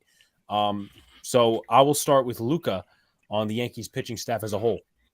On the bullpen, first of all, I was very impressed with Johnny Brito. I think I watched his last start in spring training. I was like, okay, this kid is solid. He might be something. I thought he showed very good control and command yesterday. Really good stuff. Again, as I said earlier, I like his changeup a lot. I think it's a good put-away pitch. Nothing much to say there, but they are bringing him down, which some fans are upset about. I'm not too upset because obviously the Yankees are lacking some bullpen arms at the moment. So what I'm hoping is that when the off days come, they bring Brito back up because he'll be more well-rested. So I'm not too upset about that move. Originally, when they sent him down, I was like, wait, why? But it was mentioned that they were going to bring up a guy eventually for a bullpen use. There was Ian Hamilton, who's actually pitching pretty well tonight. So it's dire circumstances, and you have to make those lateral moves. I'm not too upset about the Burrito move. But anyways, rest of the bullpen, Cordero wasn't too impressive. I liked Ron Marinaccio a lot. Michael King, obviously, I'm going to give him some time because he's coming back from arm surgery. And Clay Holmes was nonetheless not impressive, which is kind of concerning. But again, it's 1 game, so you hope he rebounds. Yeah, so real quickly before we go to Angry John, Booyah says he thinks the Jets will get Lamar Jackson because Angry John and Luca got over their Rodgers-induced blue balls. No. Brad says he was born in 76. There's no football to talk. Yeah, I'm like, just get the trade done already. Yeah. But that's another story. Another day, another topic for another day. Yeah, they're hanging on. They're giving everybody blue balls, all right. Actually, let me give a hot take real quick. I talked about this the other day. Oh, no. I know you guys aren't going to like this, but I've thought about this. I think they will trade Lamar Jackson. And the only way they'll trade him is if they can go get another quarterback in the top 4. So in order to do that, there's only one team you could do that to because the Cardinals have the number 3. You're not going to trade him to the Cardinals. That's not what I'm saying. What if Lamar ends up as a Colt? They give Lamar a Colt. They give him something else, like maybe their first-round pick or something, and they get to go get Anthony Richardson. I mean, they're 2 different quarterbacks in different ways, but Steck can work with Jalen Hurts, so I can't really see that as out of the ordinary. But I just, with all these trades that Indy made, is like, do they have enough compensation? But I mean, and also the cap space too. I mean, with all the contract and stuff. But talking about that pitching situation, John. Well, first off, one of the things I pointed out in the video I made yesterday, when Garrett Cole on opening day, before we get to Johnny Brito, excellent. First off, Garrett Cole's got a top-notch fastball that blows hitters away, but then that sets up his slider that was really good. He got some of the Giants they're better hitters, even though the Giants are just a mid lineup, mid team, if you ask me. But you got Jock Peterson looking foolish, Conforto looking foolish. Brandon Crawford looking silly. Like he just mowed them down left and right. And then you get to Johnny Brito from yesterday. Brito, he's a guy that he did his job, and that's saying a lot because like I said earlier, you got Rodon out, you got Montes out, you got Severino hurt, so you needed a reliable fifth starter, and I actually think he was better than Clark Schmidt over the weekend, and then obviously that's not a hot take, and I think Schmidt was okay. I kind of agree with Luca. I think Schmidt was okay until that bad inning where it was just like once the first thing domino fell, everything went wrong for him, and he couldn't really help him get out of his own way. I don't really know what to make of Clark Schmidt. I don't really know if he has a role on the team, especially when everyone's healthy. So he might be trade bait. If I don't know how everyone feels about him on the panel, but I could see him as trade bait in the future. But and then you look at the bullpen. The only two guys that I know really struggled were Holmes and Michael King, unfortunately. But everyone else did their job, like we said, 2 shutouts like in the first 4 games. Like there's really nothing to be angry about. Marinaccio looked good. Good to see Loizaga back in the mix as well. So again, the pitching did their job, but let's see how they do also against better competition. You got to just keep in mind the Giants are just a mid team at best. Mid. They are mid. Mid. I'm going to get some comments real quick. Booyah says, you think the Jets will get OBJ or Zeke? No, that's a discussion for a later day. But yes. The only way Lamar gets traded is to the Colts is if the Titans trade up to 3 and draft quarterback. Possible. The Yankees been playing good. The young kids are playing too. Yeah, no, listen, obviously that's what we wanted, as Donald brought up in the beginning. Kind of want the youth movement, and right now it's working. We wish that, hopefully when Dominguez is ready, if he starts blowing it up in the minors, that he gets his chance, that they don't hold him back because they want to go to Aaron Hicks or they want to, put in Frenchie Cordero or something along those lines. Personally, I might try Frenchie Cordero rather in the outfield than Hicks, but that's a separate entity in itself. Brian, your thoughts on the Yankees pitching situation and how they have performed so far? I would say, in the starting pitching, it's kind of evident we knew 2 guys were going to play well, and that's Cole and Nestor. We knew both were going to do okay. I mean, Cole had a very strong outing in his debut, so that was good. I mean, season debut, I should say. But it is true that I'm nervous about the bullpen. Because early on, I know it was very small sample size for King and Cole. I mean, not King and Cole, King and Holmes. But King and Holmes, I feel like they'll get back into it. But it's going to take a little bit of time. Hopefully figure out. If they don't, I mean, we have Marinaccio, which is a good thing. He's really come out and done well. I still want to see what Wandy looks like. Loizaga did okay so far. I mean, we just saw him come in relief now against the Phillies. He's done okay. I mean, they've got a couple good guys there, but there are questions. But when your closer is not starting well, that's a bit of a question mark that we got to watch out for. That's the Holmes thing. Just want to add this real quick before Donald goes. I was a big proponent. Some people didn't like this, some people did, but I was a huge proponent of signing a guy like Andrew Chafin in the offseason.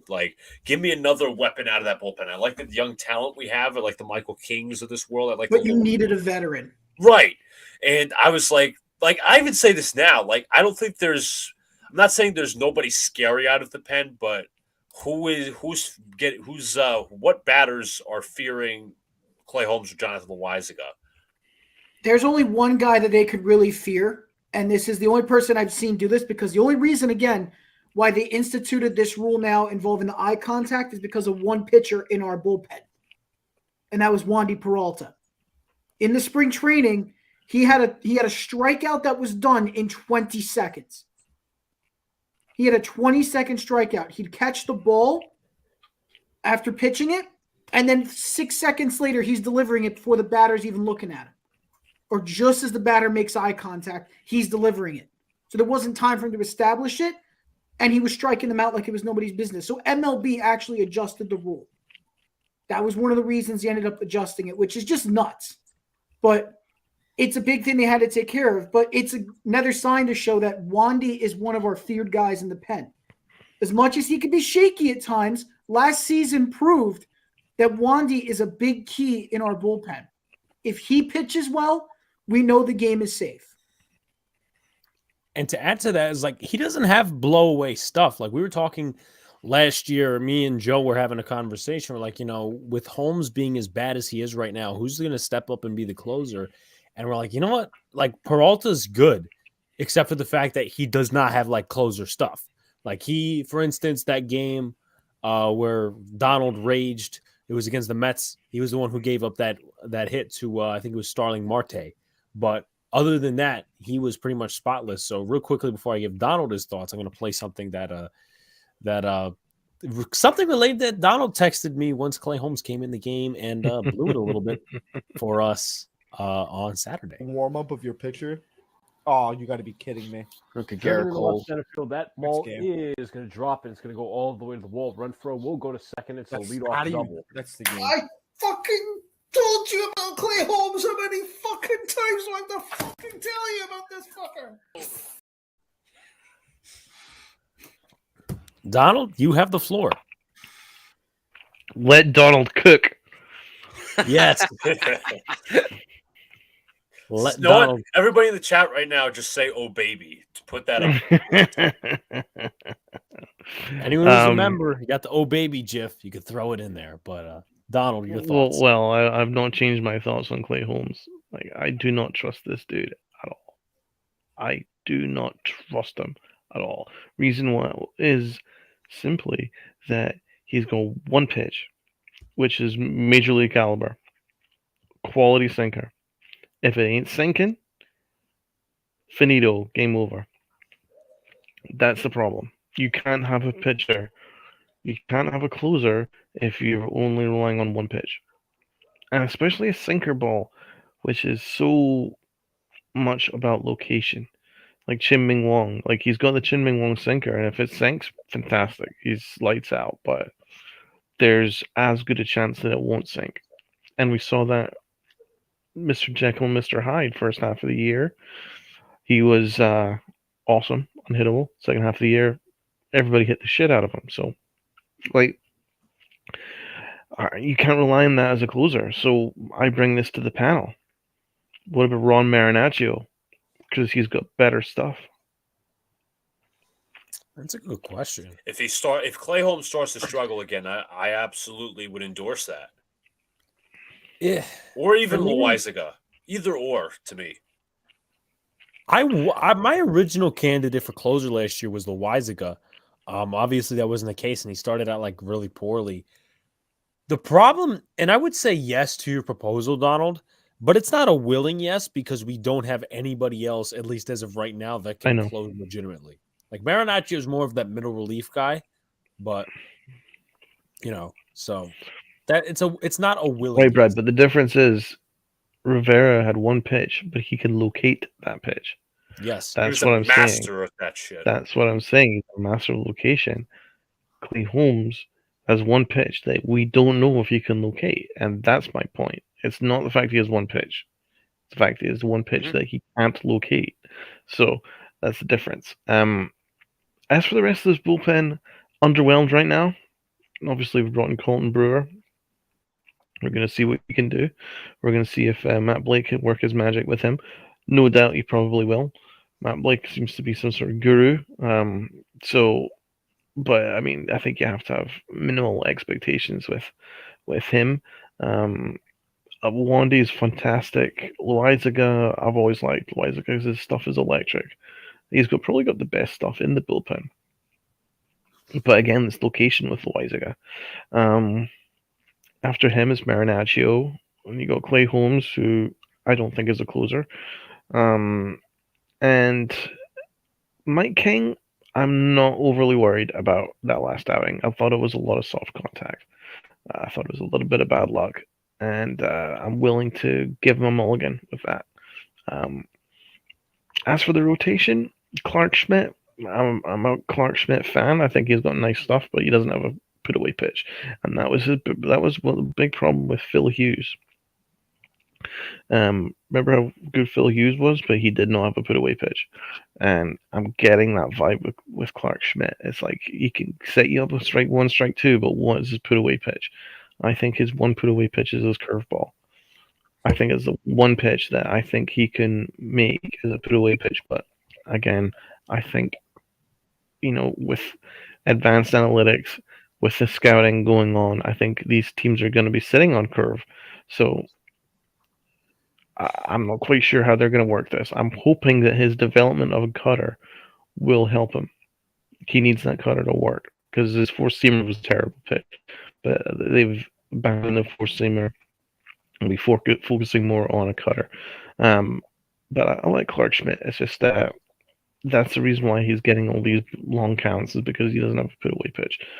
Brito, shout out to Rob because he was mentioning him for a while, so he looks like he's got some nice stuff. Not too worried about the rotation. Rotation is going to be fine, and yeah, there's no issue with sending Brito down. Simply, in April, how many times is a fifth starter going to come up? Like once or twice at the most. That's why he's being sent down until his spot is up again. With all these off days, it makes all the sense in the world to add another reliever. So, not a problem. He will be up again in his next start. So, I think that the bullpen is my main concern, and it mostly is Clay Holmes. Okay. All right. Brad says Alex loves his soft contact. Actually, Aaron Boone loves soft contact. So, that's always been a joke. Where do you see the Yankees doing at the trade deadline? I say pitcher or outfielder. I'd say it's too early.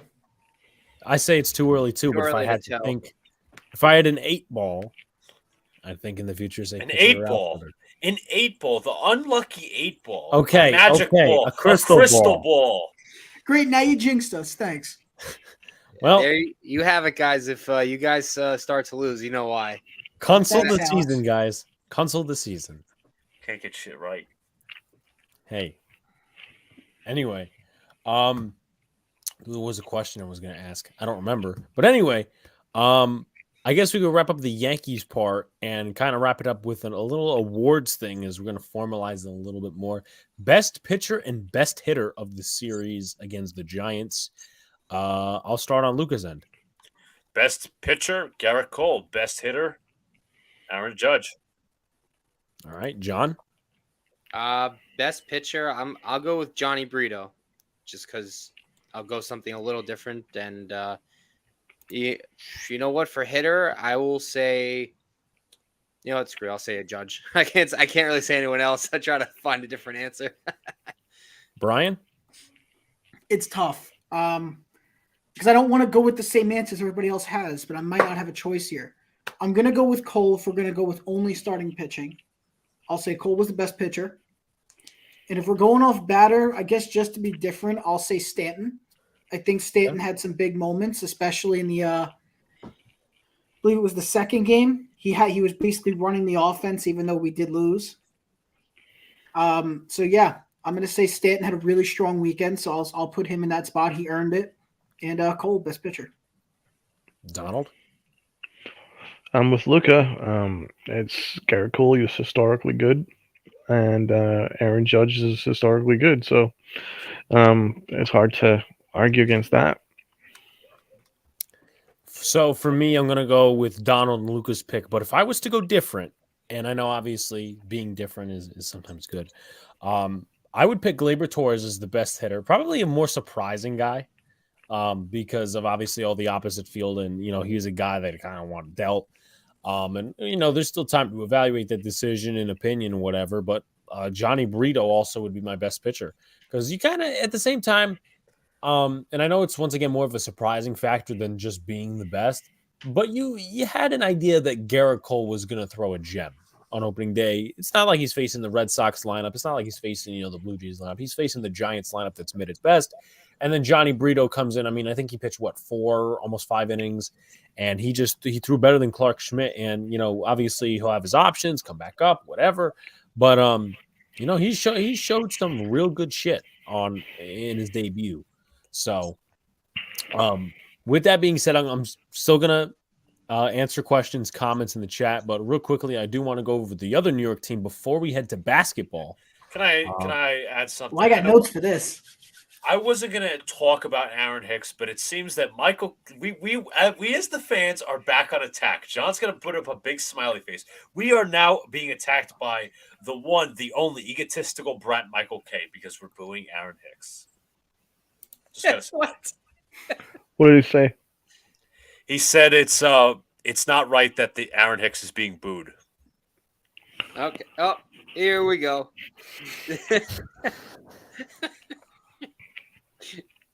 Company boy says what?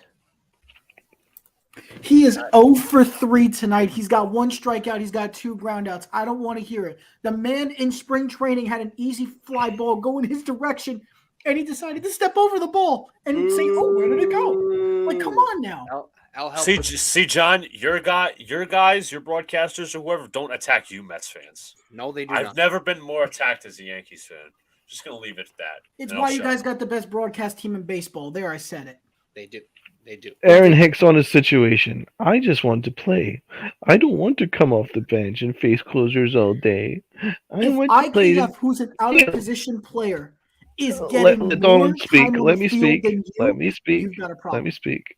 Okay. I want to face closers all day. I want to play the field. I want to play every day, and it's just what I want to do. You big fucking crybaby. I think I could help him understand. Maybe Aaron Hicks will ever watch this video. Who knows? Here, Aaron Hicks, Michael K. What's his role on the team?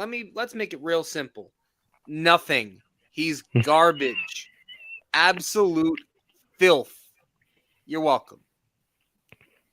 I guess that's a little entry course to John's lesson of understanding. Mm-hmm.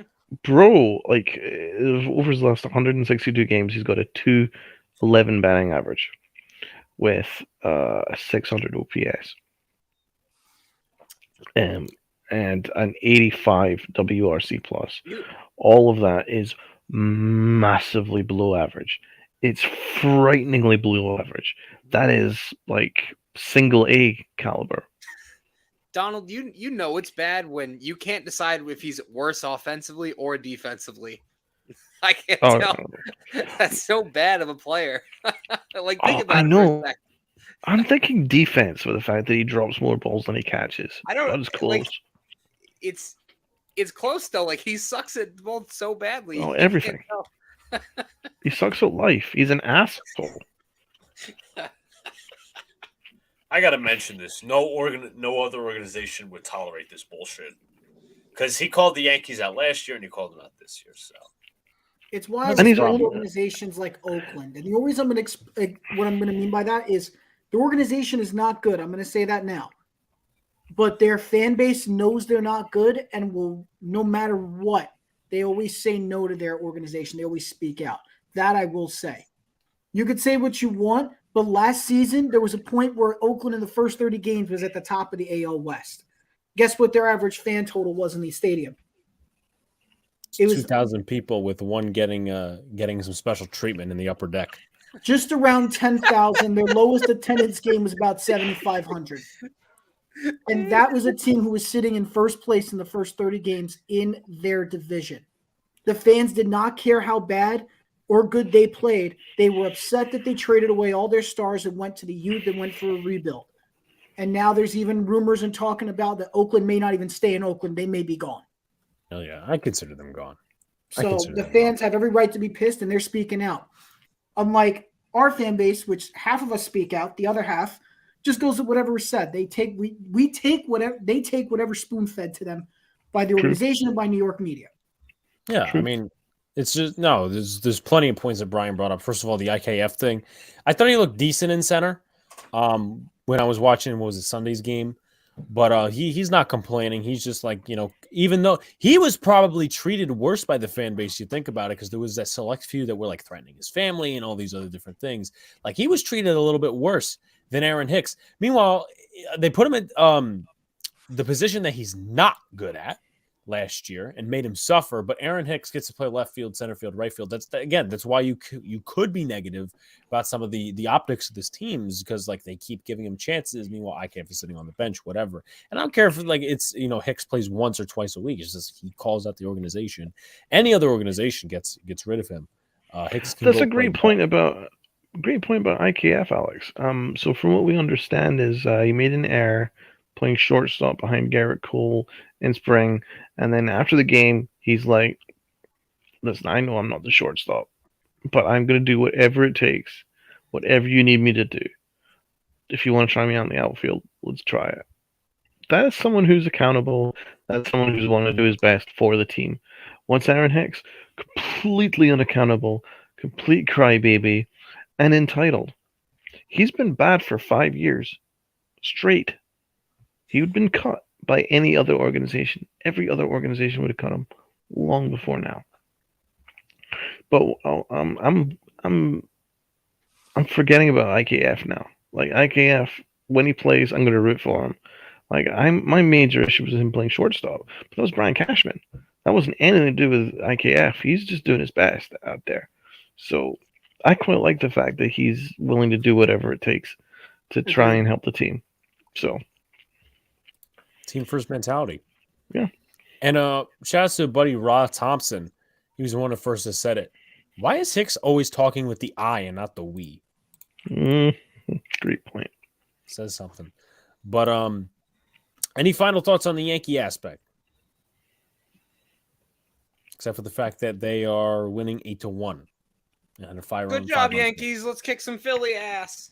And I'd love to add this in too. Gleyber Torres, who started 2 for 2 hitting with the homer and the on base that he had, he's been walked 3 times in a row now. After 2 hits, like he's that got 3 patience. consecutive walks. I like that patience because he's a guy that doesn't have a good baseball IQ, and he'll like swing at 2-0 or 3-1, whatever. Yeah. And I've argued with people about this, but okay, you'll see some progress in his plate appearances. IKF has a noodle arm and swings a wet pool noodle at the plate, but IKF holds himself accountable and willing to play wherever. Okay, team first mentality. That's what I can respect. If you're not a good ball player in a certain couple of areas, maybe the organization is treating you like trash. Listen, I can understand that. And if you're putting yourself as like, okay, team first mentality, not me, I have no issues. I have no issues at all.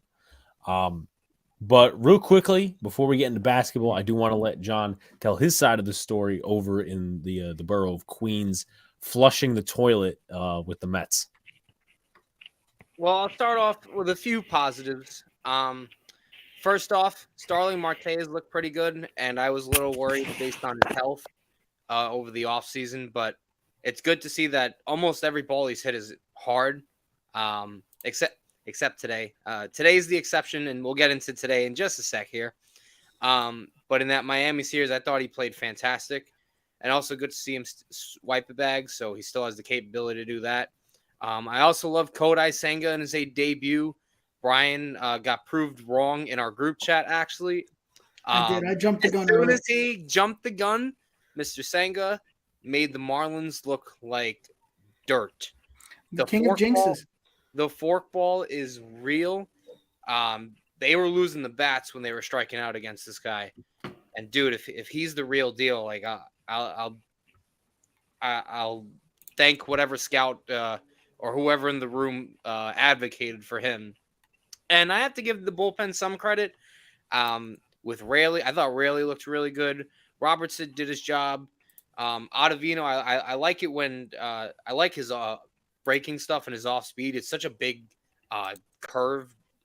Big break. Big break. It's one of the largest in baseball. So I think Armin with a funny joke here. What do Sam Darnold and the Mets have in common? They saw a ghost. The Marlins.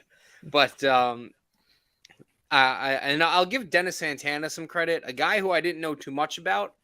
They claimed off waivers actually, but he looked pretty good. I think he had a bunch of strikeouts against the Marlins, so kudos to them. And now to today's game. That was an absolute disaster.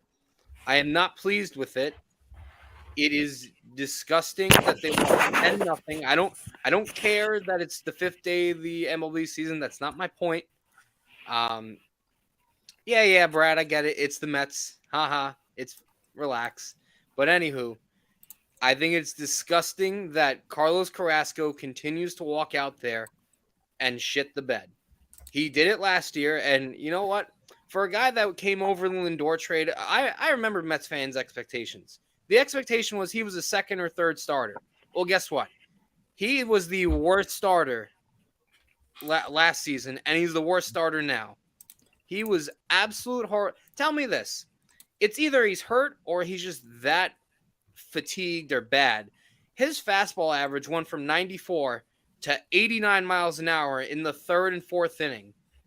How does that even happen to a pitcher? Either he's hurt that bad or he sucks. How does that even happen? 89 miles an hour.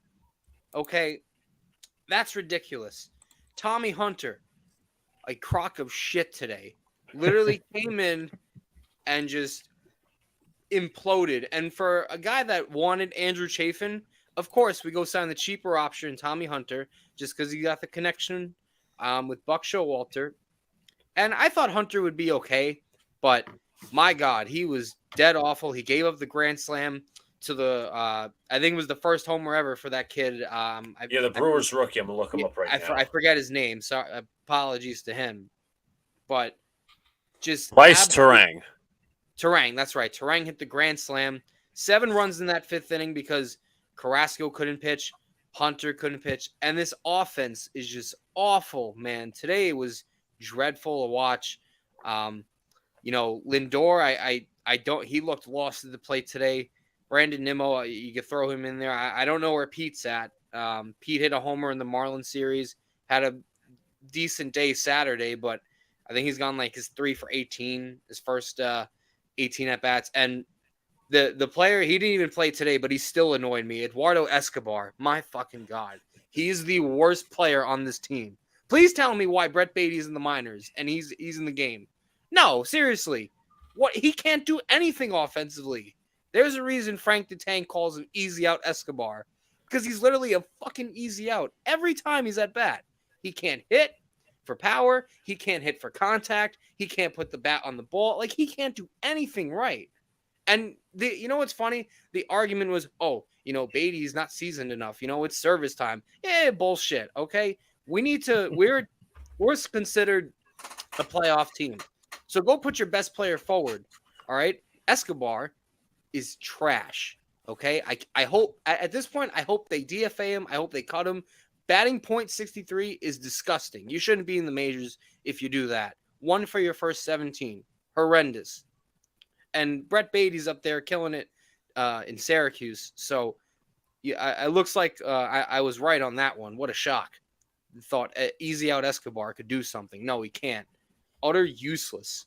And let me just say, this team better not start free falling, because Carrasco wasn't the only terrible pitcher over this weekend. David Peterson looked terrible. I don't care that he gave up 1 run. Don't look at the box score junkies. Every ball that was hit was like it was like a hard hit contact, and it was just saved by some great defense out there. But my God, he was awful. I don't care. I think he gave like 9 hits over 5 innings. He was horrendous on Friday night. And I thought Miguel pitched okay, but still, there is some cleaning up to do with this team, because that effort today was utter embarrassing. And I hope they get a good night's sleep. I hope they throw it away, and I hope they go out tomorrow and get some revenge on the Brewers. I gotta ask you a question, John. There's two things that I'm concerned with. I think there's I think there's a lot of contact bats in your line from like guys like Kana, Starling Marte, all that. Well, obviously Alvarez isn't up him. If I'm correct. No, right? he's not. He's not. He's in Okay. Syracuse. Vientos, Beatty, and obviously, as I just mentioned, Alvarez are down. Are you a little bit concerned that there's like you obviously have Lindor and McNeil and Pete Alonso as like your main bats? Do you think there's like a little bit of concern for that Mets lineup that they're not like world beaters? Because you guys, I'm not saying this in hindsight, but I thought Correa would have been a really good fit for you guys. Obviously, there's a lot of brouhaha around his injury history, but I think the Mets like needed one more impact bat this offseason. I'm not trying to go back into the offseason, but No, I think the Mets need at least one more power bat. Maybe they do it at the deadline. I know a lot of people want Ohtani to be that guy next season to be hopefully Mets or bidders for, but I think there's that one, that's my main concern with the lineup. There's a lot of contact, but who's really being feared in that lineup besides Alonso and McNeil and maybe Starling Marte and yeah. There's about 5 or 6 bats that should be feared, but they haven't played like it. They really haven't played like it, and that's what I'm not really happy about. I understand they faced some tough pitching. Remember, They faced Alcantara. Luzardo, I think, is going to be a stud for Miami. That dude is throwing 98, 99, hitting corners, and just he had his way with the Mets lineup on Friday night. And Freddie Peralta is a good pitcher. I don't want to take anything away from him. But, again, just like no effort out there. They mustered up 3 hits all day. I think Luis Guillorme had 2 of them. So, and he's our backup utility man. So that shouldn't be happening. And even on one of the hits, another guy, Vogelback, supposed to be, showing some power. He had a hit today, but he got thrown out at second. I don't understand why people were telling me they think Vogelback's is great DH. Please show me where. No, show me where he's great. I don't think he's all that. He's like a Walmart. He's like a Walmart Kyle Schwarber. No, he's an off. I mean, that's figuratively. That's why he's bounced around. He was first in Seattle. Then I think he had an all-star season there. Then he was DFA'd. Then he went to Pittsburgh. Did he go to the Cubs? He went to Milwaukee. He was there. But again, that's why he's like one of those fringe guys. And I wasn't all in on Vogel. Like at the trade deadline at the time, I was like, you know what? It's a solid trade, but you guys lost a bullpen arm. But like Vogelback's very shaky. So I think there is some concern with him permanently at DH. So again, in my opinion, you guys should have brought the kids up. That's just me. I agree. Why is Brett Beatty down there? Why is he not starting? I don't want to hear the argument service time or he's not ready. He's clearly ready. Come on, you're telling me he can't hit .63? That's what Escobar's doing. Why is he not up? I can't agree with you more. And another thing, John, I know you mentioned like Ottavino had some good moments.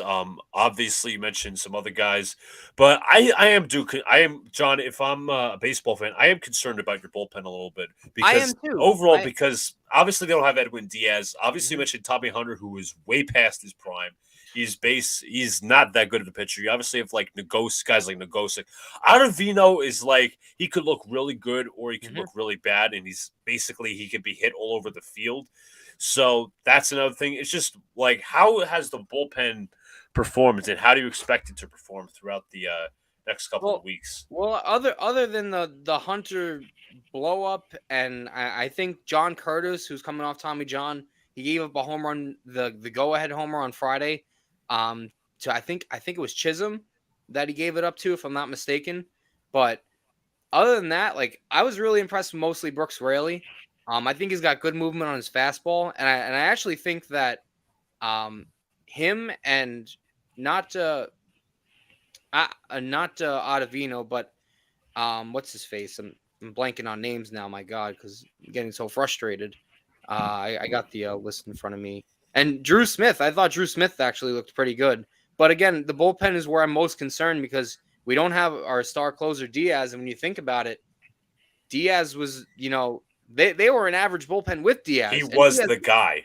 Diaz was the best closer in baseball last year. It wasn't even close. There was no close second. Like, he was the best. And now you lost him. And We went from an average bullpen to possibly a bad, but they haven't done it yet, so I can't get too mad at them, except for Mr. Hunter today. Definitely. John, do you have any awards for the Mets, as in like we did ours, like best hitter, best pitcher? The best hitter is Starling Marte by far. I think he was like. I'm a huge fan of Marte. I like him too. I think he was like 5 of 17, or I can't remember the. I know he's batting like 278, but I thought he had a really good series. And the best pitcher was clearly Senga. Oh man, I saw a video clip of his forkball. I was like, God. wow.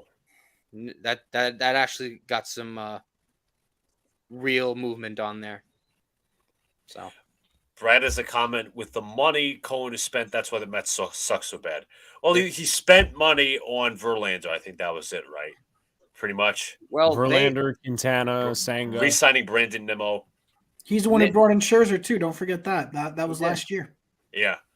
What are your? I think Brian said he had some notes on the Mets. Yeah, I got a little bit, but I'm going to see if John agrees with anything I said here. So I'm going to say that outside of Marte, the only other batter that looked good, and I'm only saying in batting, not fielding, Tommy Pham. Tommy Pham's bat looked okay, but his fielding, that was a different story. Pham was fine for what he is, though. He showed up Saturday. Yeah, I mean, that's all I'm saying is that he batted well in the series. The fielding was okay, nothing to write home about. I also said the starting pitching looks like a shell of themselves, which is, again, to your credit, Carrasco.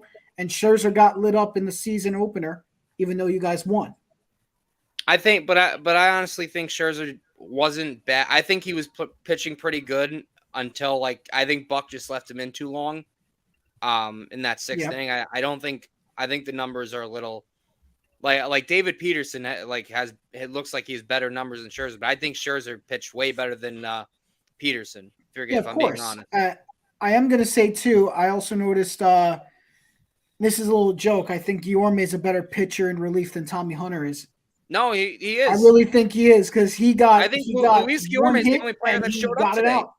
Luis Guillorme is the only player that showed up today. Everyone else took the day off. They forgot they had a game today. But I'll give a positive too. I'll give 2 positives on top of Senga for pitching. I'll give Robertson a positive. Robertson's been good. I think he did so good far. Yeah. And I'll also add in Santana. I'll say Santana too. Dennis Santana, I was shocked. He got a couple big strikeouts in the Marlins series. Starting strong for you guys, especially in relief. And this is a guy who's new, right? Dennis Santana's new to the team. They just claimed him off waivers. I believe he was with Kansas City, if I'm not mistaken. That's big though. You needed a guy to contribute, a nice reliever that's a little bit of a surprise that nobody sees and expects. And that's who you got. I mean, the Yankees don't really have that. Last year that was King. This year I think that's Marinaccio, but we'll see. I mean, look, you guys it's still really early. It was one series. We'll see how it goes. Things can pick up when Verlander comes back. But again, it goes back to what you were saying. They should have invested in the youth. They should have had the youth up here from the beginning. Because for the record, Alvarez should totally be up over Nito.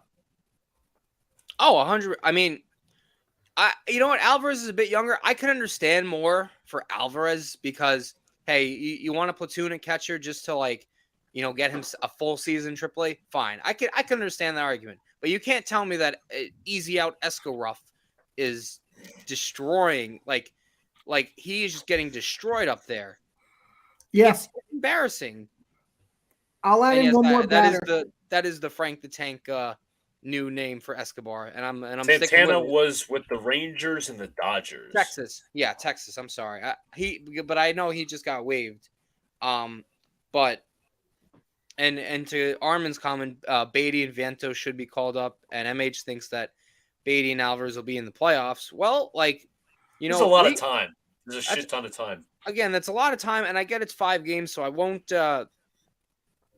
get. But you saw this last year with Escobar to have a reasonable anger. I just don't understand. He had one good month, and then what I put out there that I think Beatty should be, the guy at third base this year. No, Escobar. Oh, he's gonna be fine. This and that. Yada yada. No, he's terrible. He's not. Terrible. He had a downturn. The production has dropped. That's the problem. There's always the hardest part with GMs and when they make these decisions is that they never account for when the downturn starts. when does the decline begin for a player? That's already They begun. never for do him. that. Because look what happened with Donaldson after he left, what was it, Toronto, where he had the big season? Yeah, Toronto. He left Toronto and he automatically had a downturn in production. The But dude the is Yankees were like, cool, don't worry about it. We'll take him. Don't worry. He'll have a Hold on a resurgence. second. And Let me what just say happened something when real he got Let me here? say something real quick. He was in Toronto, and then he was in Atlanta, Minnesota, and then the Yankees, right? Yeah, but this Wasn't is he- but my point still stands. After he left Toronto, No, the I know. production Like dropped. he was MVP level in Was he Toronto. with Cleveland at some point? I Yes, think he it was was. before Toronto, Or, right? but I think it was I'll look before it up. Toronto. But I will also say, your opinion on Lindor's bat. Lindor's been having some batting issues. What would you say to that? I just don't know what it is, but I feel like he's like winding up too big in his swing, and it's like causing him to.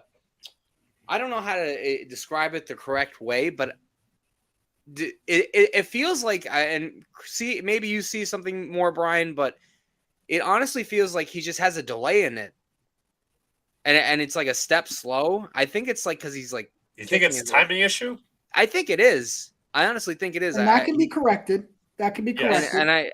And I'm not sure why, but he needs to get going. Pete needs to get going. I thought Pete looked foolish today. McNeil too. I'm like McNeil's like hitting fly balls. I'm like, dude, you want a batting title? Get it in the Get a grip. get a base hit. You need you need the GOAT James McCann hitting for you. No, no. Here, let me make it real simple for Escobar. If your ass can't get the bat to the ball, get the fuck off the team. Seriously. No, I'm not playing this dumb game anymore. I honestly thought when the Mets signed Escobar was like a solid signing, not great, not good. Well, But he's up he's after been- this year, so thank God. Might as well just DFA him now. Not like literally now, but like at the end of the month if he's still shit. Like a Donaldson thing. Just DFA him at the end of the month, release him, do whatever the fuck, and then play the kids. I do want to point out two things real quick in relating. So when we were talking about Donaldson, after he left the Jays, it was Cleveland, Atlanta, and Minnesota. So that was the order. He bounced around, and we thought that was a great investment at third base. Wow. Yeah. Great. I'm great not the thinking. genius behind But the second one is, and I was funny, we were doing our preview for SSC Terry TV for the baseball, right? And I was like, you know what? Let me look up Eduardo Escobar's stats because I want to know at least if I go into the Mets what I'm talking about. I had no idea this man had like 2 30-plus home run seasons. I thought he was just a straight like 10, 15, 20 home run guy. No, he had some power, but it's just not there. It's since he came over from Cleveland, right? It just it hasn't been there. He was with Arizona. Arizona is where was. he hit like 38 home runs. Mhm. He was with Milwaukee as well, wasn't he?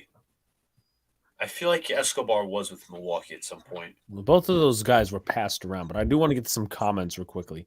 Hicks talks shit, goes 0 for 4. Yeah, that's pretty much Aaron Hicks for you. But listen, they shouldn't have rewarded him by putting him in the lineup. I know they're going to have to put him in the lineup at some point. We had to. DeGrom was steadily brought in. Conforto was steadily brought in. DeGrom was also steadily rocked. I'll be fair. I'll say this. I think it was like after one inning. No, it was after the whole Verlander injury. I just saw a thread of Mets fans. We should have kept DeGrom. We should have kept DeGrom. No, I'm like, no way in hell the Mets should have kept DeGrom. No, he got blown up. See what he's doing in Texas? How he started? Come on now. Started terrible. He got blown up on opening day. That was before the game. And you know what? I hope Verlander does come back soon. I don't think it'll be that long of an injury as I initially thought.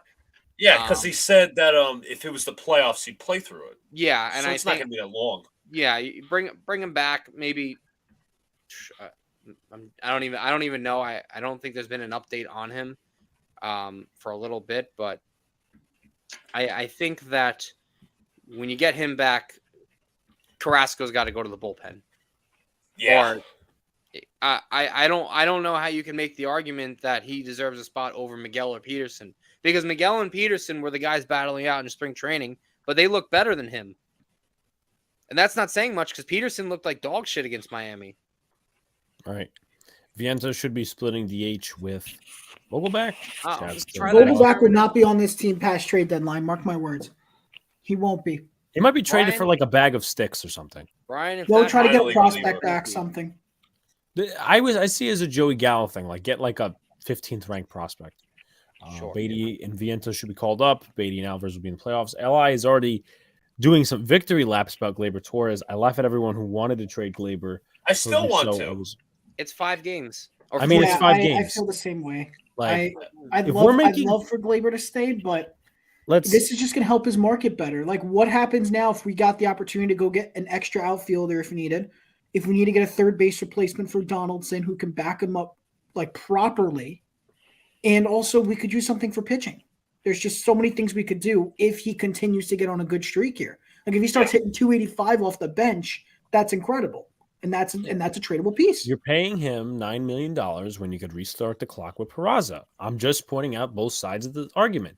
And if we're going to sit here, hold on 1 second, Luca. If we're going to sit here and base the play, and now you guys are my witnesses. People in the chat are my witnesses. I was the first one. Okay, maybe you guys can disagree with that. I was one of the first ones on here to say, look, hey, Gleyber Torres, he's great so far. Opposite field hitting, all that. Let's see. If we're going to sit here and judge somebody off of batting average or 5 games, Stanton's hitting 188. Anthony Volpe's hitting 182. So let's not take the victory laps just yet. Donaldson was MVP last season, right, Donald? Well, I mean, Donaldson kind of shoved it in our face. He meant last Saturday. series. He said last series. Oh, yeah. Well, I mean, he did hit the home run when I was there in the left field. So, I mean, he just kind of like, hey, screw you. Yay, a home He hasn't run. had a hit since then, I don't think. So, kind of just Fucking shows horrible. you.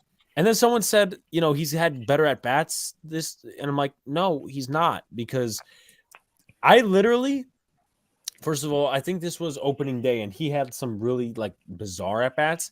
And then there was one time where the Yankees were losing, and sometimes I'll try to contain my voice, sometimes I won't. And this is one of those times. We were not like we were outside, but we were in a contained suite. And when Josh Donaldson struck out looking, I said, fucking swing at something. I literally yelled out Alex, very, that very pitch loud. was like in the other batter's box to defend him. I am not a Josh Donaldson defender. I come on the record as a Josh Donaldson here. That pitch was in the lefty-hander's batter's box. That's how far outside it was. I know I had the same reaction as you. I looked at the pitch on MLB.com. I was like, no fucking way that was called a strike. Well, MLB umpiring its best. We have no depth. What depth are you That talking is about? a crop. That's the reason we trade Gleyber Torres. We have no depth. You get depth in return. See? Exactly. No, you get And we more actually than get that. youth back, maybe a top 40 pitcher. Yeah. I don't know. Like, I'm not going to go name all. We'd be all day naming all the Yankees shortstop and second base prospects. I don't know. Trey Sweeney's a name. Yeah. I mean, the reason you would trade somebody is we have no depth. in a Logjam. sense. Yeah, logjam, kind of shit we talked about earlier. But you guys can keep comments, questions, all that good stuff. We are almost at the top of the hour, and I don't want to interrupt Lucas' segment. So I do want to just re-advertise. Like, comment, subscribe to all the good stuff. Become a member. Obviously, you talked about it at the first top of the hour. We got the merch, of course. First 4 shirts out on the market. It is pinned. If you want to represent us, represent the show, represent the whole channel and us as a community, well, we got 4 different shirts for you, of course. We got Fuckling Ruck, Let Brian Bake, The Rant is Coming, and it's time to be completely transparent. So if you want to get those, it'll be $20 approximately. I don't know what the fees look like. And then memberships, $4.99 a month to be a part of the transparent ones. You got free access. Well, if you become a member, if you get free access to some exclusive series, live streams, possible Discord server, all that good stuff. So $4.99 per month. A lot of great shit you got going here. But once again, comments, questions, share out, do all that good stuff. And I'm going to hand it over to Luca for some NBA, and then we'll move forward. Well, folks, we are in. If you can't believe it, well, I can't believe it either. We are in the final week of basketball till the playoffs. Obviously, got the play-in, all these different things. So our NBA agenda today, we got a lot to cover. First of all, we're going to discuss the new CBA, which, unlike MLB, it didn't take the Players Association, the Governors Association long to make some changes. You guys are going to be very interested to hear all these changes. Lots of finance, playing stuff, all fun stuff. We're going to talk about the teams that are yet to clinch the playoffs. We're going to talk about drama in Dallas. Who's at fault for the Mavericks collapse? And are they purposely tanking, and should they be penalized? I also have an article stating the 5 best lineups in the Eastern Conference, and Brian will be very happy with number 1. So you just gave it away. Thank you. But I do also want to let you know, are we going to talk about the new CBA? I have all the notes from the CBA. That was first. Okay, because I got all the points too, so we can go back and forth. All right, so do you guys want to go through finances first, or do you want to go with load management and playing time first? I think we'll go through load management and playing time. What do you guys think? I think we'll go through that too. So me and John talked about this pre-show. This has been agreed on. I like this very much because the load management's been a concern across the NBA. To win major awards like MVP and being a part of all the All-NBA squads, first, second, third team, could be defensive team as well, a player must play a minimum of 65 games. How do we like this? I like that. Love I'm perfectly okay with it. Love it. We're rewarding players for playing games. Yay! I don't want to see a guy who played 50 games be automatically an MVP conversation. Good. Stop. It's the way it should work. Yeah, and I completely agree with y'all.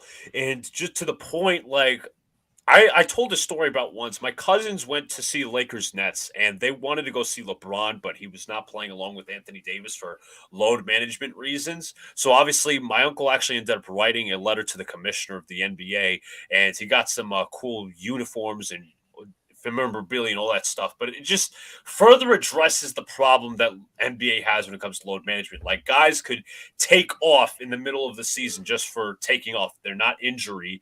They could just like take off load management for the playoffs. But the problem is, like, let's just say, I don't know, Luka decides to take off in the middle of the season. The Mavs are obviously out of the playoffs right now. And let's just say Luka takes off and the Mavs end up losing that game. And that's a critical game down the stretch where the Mavs, that's a huge roadblock in terms of, getting to the play-in. So it's like the playoffs are never a guarantee. That's why you play most, if not all, the regular season games. And I'm happy that the NBA instituted a benchmark in this one. Here's another thing, right?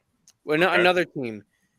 The Portland Trailblazers, when they shut down Damian Lillard. Why do fans go to games? Let's start with that. To see the players play, right? Star player. But this is where I might disagree with you. So go ahead and finish your point. Oh, go ahead, Brian. Why do you disagree? Because this is the difference between what you're saying compared to the situation with Damian Lillard. It's a different situation compared to what's going on, let's say, like with the Lakers. Like with the Lakers, if you're resting LeBron, right? And it's just because like you're in playoff position, you're okay. He needs a couple games to make sure because he's not feeling great in a certain area. Like, let's say he's got a sore right knee. They don't want to risk it becoming something worse. 2-day rest. Perfectly fine. Dame has been dealing with a couple injuries throughout the season, and it's been lingering. They are out of the playoff contention. They cannot compete and make it into even the play-in tournament right now. They're eliminated. So what is the point of keeping your star playing when you can easily get hurt in the next final 10 games? So if you get hurt in those final 10 games, what does that do for you next season? So here's my point to that, correct? First off, is he really hurt? Okay, because Damian—he's been out a couple of games this season, John. I know. He's had injuries. That's not what I'm saying. I'm saying right at this moment, is he hurt enough where he can't play at all?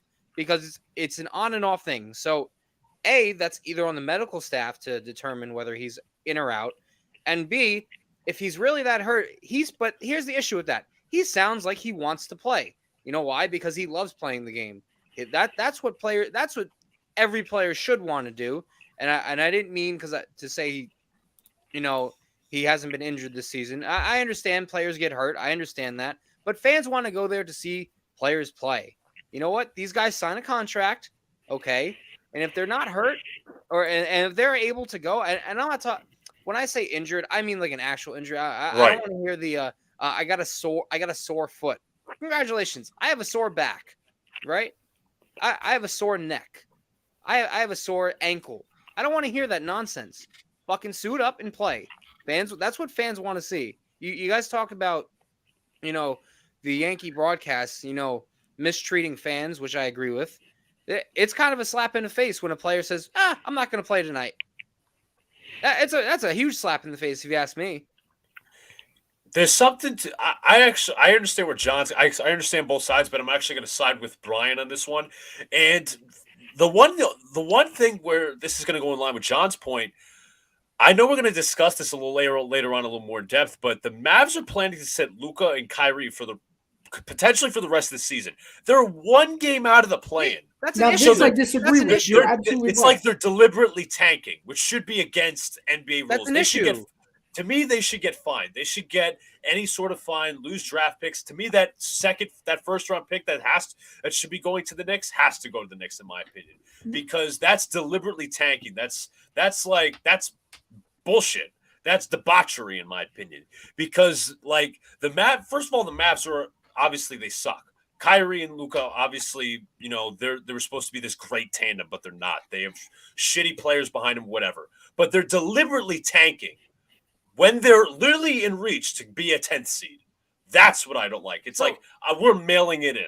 It's just so we don't lose the draft pick, which I think is ridiculous. So Brian, and I'll refute your point by saying this. I have a question. Why should the fans be getting punished, whether it's the Mavs or Blazers? Why should the fans be getting punished because the GMs and the front offices of the teams don't know how to construct the team the right way? For Dallas's case, I will accept your argument here. Mm-hmm. Okay. For Portland, I won't, because Portland is out. They're not in playoff contention. They've been eliminated. There is no point in putting your player back there. And to your point about the injury, before they shut him down, he had missed the last 3 games with the calf injury, where if he would have kept playing, he could have tore it and he would have missed the beginning of next season. Which if they're really trying to compete in the playoffs next season, yes, I am sure. He had a calf injury. Okay. He missed the last 3 games before they officially shut him down. When they shut him down, it was to prevent him from getting any worse. But before the 3 games he got hurt, right? And you said it was on and off. I'm sure he was fine. He was still putting up 40, 50 a night. Look, he was doing okay, but every now and then a player's going to be hurt. Okay. For example, multiple times, at least 3 times this season, I'm going to use my Bucks now as an example. 3 times this season, Milwaukee has had some kind of injury with Giannis. Mm-hmm. And Giannis ended up missing 2 or 3 games. Okay. And then they let him rest. It was a minor injury. Said, he's got a sore knee. He banged it up real good in a game against the Sixers. We're going to rest him for a few games out of precaution. Let Drew Holiday and Brook Lopez run the offense. And that's what happened. They won a few games. Mm-hmm. And it happened a couple times this season. In Portland's case with Dame, it was similar. He had a couple injuries here and there. They rested him for a few games, and he was fine. So if it's here and there, why didn't they shut him down earlier? Because he was fine before then. This wasn't the same thing that was bothering him. It was something else. He actually aggravated in a game, and he was diagnosed with a calf injury. Listen, if you strain your calf, right, mm-hmm. and you continue to play through it, what injury could happen? I'm not saying he can't potentially get hurt more, but I'm simply saying if he's not okay these 3 games, but he's okay the past 7, but then he's not okay past 5, that's the medical staff's fault. Number 1, all right, but number 2, don't do this thing where you're the Mavs either and say, hey, we're gonna shut down our stars because we're crap. Because that's why Portland did it, because they're crap. That's exactly why. But here's the thing also. I'm going to put this point out. John, you got to worry about the long-term health of your star. That's what Brian is saying. Health is important. There was a health-related thing. That's why Dame got shut down. And I'm okay with that. What you're saying about the Mavs is comparing apples to oranges. The Portland was out. They weren't making even to the play-in. But with the Mavs, you're 1 game out, and you're debating resting Kyrie and Luka because you think you suck, which is like, you're just giving up on this. They're mailing it in. Exactly. That means also next season, because this was Kyrie's last year on the contract, right? Okay. Yes, he's a free agent. He's not coming back to Dallas. He's definitely leaving. That's what that tells me. But let me add this.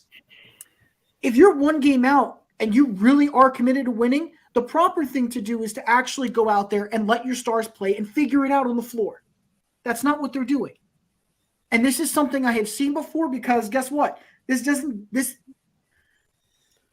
aggravating me because I'm thinking about a team. Let's say there are teams on the cusp of trying to get in, right? Right. In the East, who would that be right now on the cusp of getting into the playoffs? Nets? No. The Nets Nets are in the Nets are the well top in. They six. just need to clinch. They're very close to clinching. The Right Wizards. now, the only team that's out right now, every team except the Magic that's out of the play-in, like 11 to 15 ranking, is the only one that's still alive right now somehow. But they have the same record as the Wizards. They're 22 games back from first, which means they're 4 games back from the 10th spot. Now, I don't know how the hell it's possible that they're still in it. I have no clue. But that's it. Then then it's pretty much, like semantical debates, whether the Heat are going to jump the Nets going to jump the Heat, or the Hawks are going to do this or whatever. So pretty much everything else is set, barring a miracle from the Magic. Okay, so there's really nobody I can compare this to, but let's say the Wizards are within 1 game, right? And they're in the same situation as the Mavericks. Yeah, let's just say that for sake of and they argument. decide, you know what, we're going to rest Bradley. We're going to shut down Bradley Beal for the rest of the season. Would that be a dumb or smart move? If he had a pre-existing injury that may be aggravated and made worse if they're fighting to get in, but they could miss. Can he play in playoff contention? He could play them into playoff contention. We've seen Beal carry the Wizards before. I know he has, yeah. Personally, I think if you're healthy enough to play, you should play. That's just my philosophy. Okay. And let me add also this as another example. The Knicks have an issue right now, right? Randall's hurt again? That's correct. What did they do with him? They decided to rest him the rest of the season until playoffs? That's correct. Okay. Now, if you're a team that's fighting to get into playoff position, John, right? Let's say the Knicks are fighting to get into playoff position. They already clinched. Okay. But I'm saying as a hypothetical for your argument, if the Knicks are 1 game out of the play-in tournament, okay, and Randall's hurt, he's your best scorer on the roster. If you put him back out there anyway to play through it, it could make it worse. If you rush him back, it could make it worse. He could miss time next season. Like, let's say he blows out his ACL. But you want to make the playoffs, don't you? What do? Do you put the playoffs first, or do you put him in jeopardy when a minor injury that could turn into something major? Well, first off, Julius Randle ain't these guys like a Beal or Lillard. I won't get into that. But I'll refute it by this, Brian, right? Because you say it's all about protecting players, and I understand that there's long-term health. I understand that. Are you going to say that's the 100% only thing? Because the other part of it is a team like the Blazers, they're tanking. By shutting down Lillard for the rest of the year, they're tanking. They were already eliminated when they John, made the I'm going to be decision, honest with you, John. they have nothing to play for. They've got nothing to play for. So There's no tanking. reason. You're taking tanking. from the perspective of a fan who pays to go to these games. These fans are going to show up to the games anyway because their team can't make the playoffs. Yeah, so as a Blazers fan, I definitely want to see the mishap of Anthony Simons and a bunch of scrubs. Simons is not a mishap. Not a scrub. Neither is I said Anthony Simons and a bunch of scrubs. Don't forget Jeremy Grant either. Both are good players. But John, Yeah. I get your understanding. I get your point in terms of the scrubs. I understand you got his long-term health. I get that. But if you're close enough to the playoffs and your player's a little banged up, sorry, suit up. Then the thing is, John, they're not close at all. They just got eliminated. If they were close, that's a little At understandable. one point they were close. Now they're gone. Now they're completely out of the playoffs. What's your timeout, Alex? Well, I mean, I was going to say, by the way, it is a 30-second timeout, Jacob. I want to see what Donald thinks of this.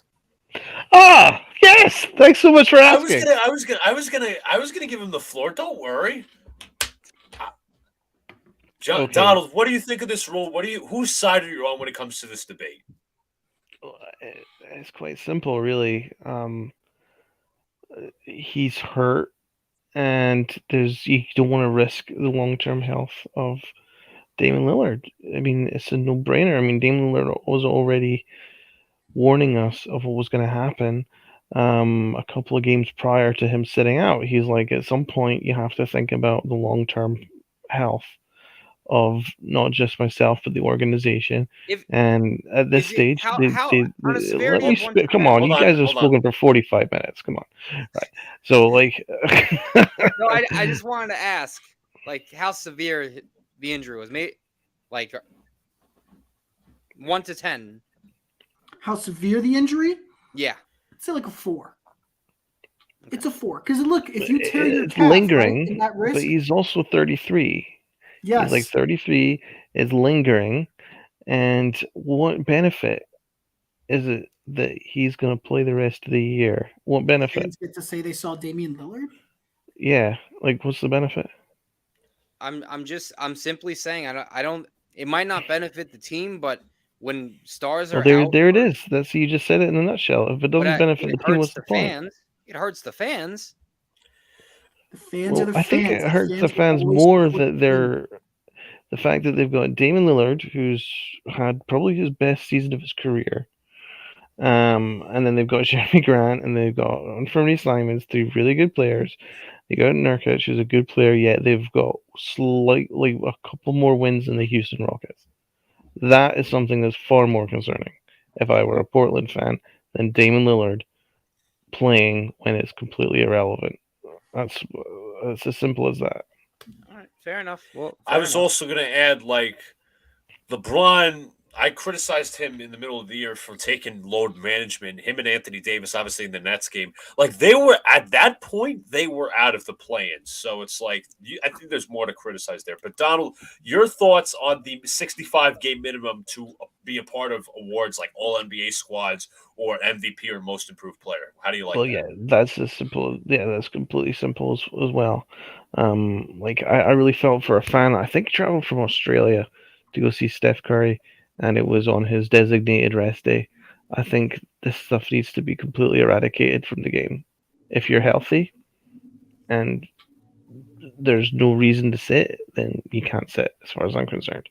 You should be fine for that. So with John, if like I could completely agree with you in regards to that. Like this load management, rest days nonsense needs to stop because it's completely unfair on building the brand. I agree. Yeah, it's on building the brand, and also the fans are the most important thing to consider in these instances. If Steph Curry is carrying an injury, okay, but if you're fully healthy and it's just a designated rest day, stop that. No, get fined. I completely agree. Get fined for that, as far as I'm concerned. So, and I don't even think that Steph Curry wants to sit.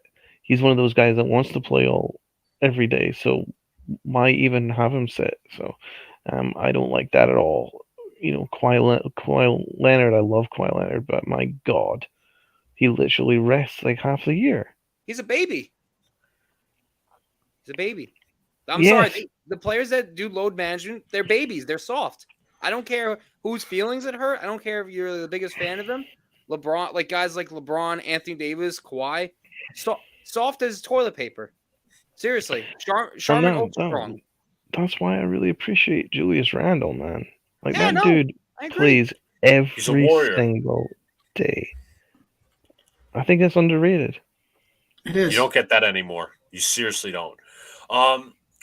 Now, I obviously got everybody's standpoints and pretty much in agreement with all of y'all. This is the most interesting when it comes to like load management playing time. An in-season tournament for the NBA could be in effect as soon as next season.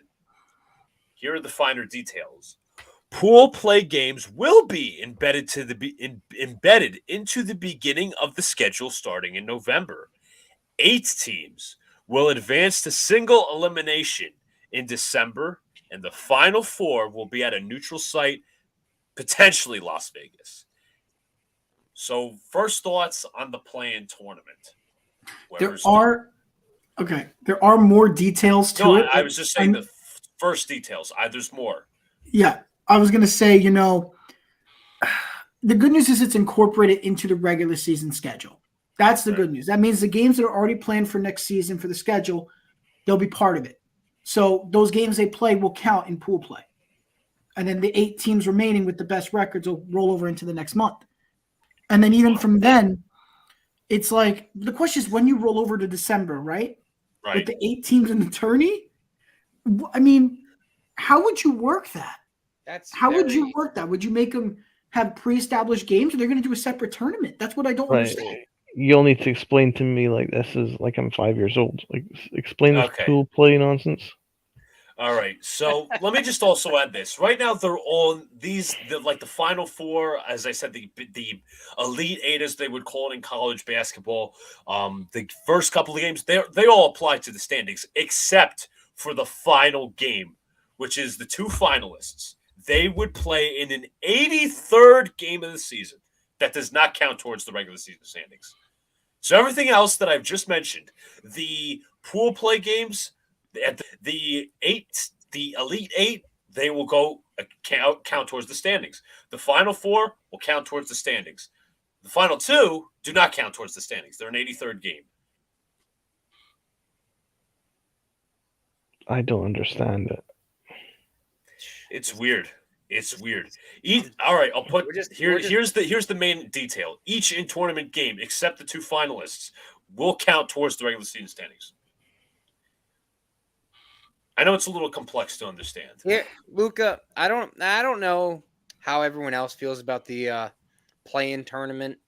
I think it's crap. From being honest, I'm not exact.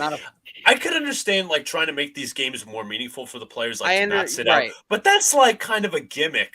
Because now, you already have the NBA playoffs and the NBA finals and the play-in tournament. You already have a tournament of your own. It's the 9th and 8th seeds of the Eastern Conference versus the 9th and 10th seeds of the Eastern Conference in one game, and then it's the 7th and 8th seeds in the East in the both conferences. Obviously, they face off, and obviously we know how that goes. I wasn't a fan of the play-in originally. That was like, oh, okay, it works, but to have a tournament. I'm not an in-season tournament. I'm not the biggest fan. What if God forbid LeBron James, like, I don't know, tears his ACL during this tournament and then he's out for the season, the Lakers are fucked. That to me, like, as I just said, it might provide meaningful games to like the lower teams, like the Pistons, the Spurs, but like for the higher teams, it provides an equal risk where you could lose your star player for a fake tournament, essentially. Like, it's not the NBA Finals you're trying to go for. It's a made-up paper tournament. You don't want to be a paper tiger. And so here's what I'll say to this tournament, and regardless of the new ideas, the old ideas that were already here with the tournament, and it's starting to get a little annoying with me because I firmly believe playoffs should be best on best. That's correct. I don't want to see, no offense, but 10 seeds, getting a chance to a redemption. They didn't. Here's how. Let's help everyone understand. Here's how it should be when it comes to sports. You have a regular season and a playoffs. It's not hard. What they should do in sports, and I also hate conferences and divisions too. And if you want to keep them like that for geographical reasons, fine, whatever. Honestly, for a sport like basketball, you get the top 16 teams because it's already 8 and 8, so you get the top 16 teams, and that's how it goes: 1 versus 16, 2 versus 15. It's really not hard. I'm in favor of that idea. I don't know where you guys would stand on that, but I'm tired of seeing these little play-in tournaments and these little gimmicks. Like, just show me best on best in the end. So you basically just said that the Eastern Conference and Western Conference are basically meaningless if you're doing 1 to 16. I mean, I think that the issue to that is in terms of, there might be a stronger conference where, let's say, for example, the Eastern Conference is, has like the ninth seed in the Eastern Conference has a better record than like the 5th seed in the West. Okay. I'm not saying that's actually true right now. I'm just giving a sake of argument. Right. But that's why I'm saying let's just have best on best. Why are we like playing around this? At the end of the day, fans want to see the best players and the best teams in playoffs. That's why they watch them. So I guess you want to do like college, like what would they call it? The Sweet 16 in college basketball, something like that. Kind of like that, yeah. For example, like who's got the best record now? The Bucks, I'm assuming. Is it Milwaukee? I have the standings. It is the Bucks. It is the Bucks. They should, if that was the case, they should face whoever the 16 seed is, whether it's the East or the West.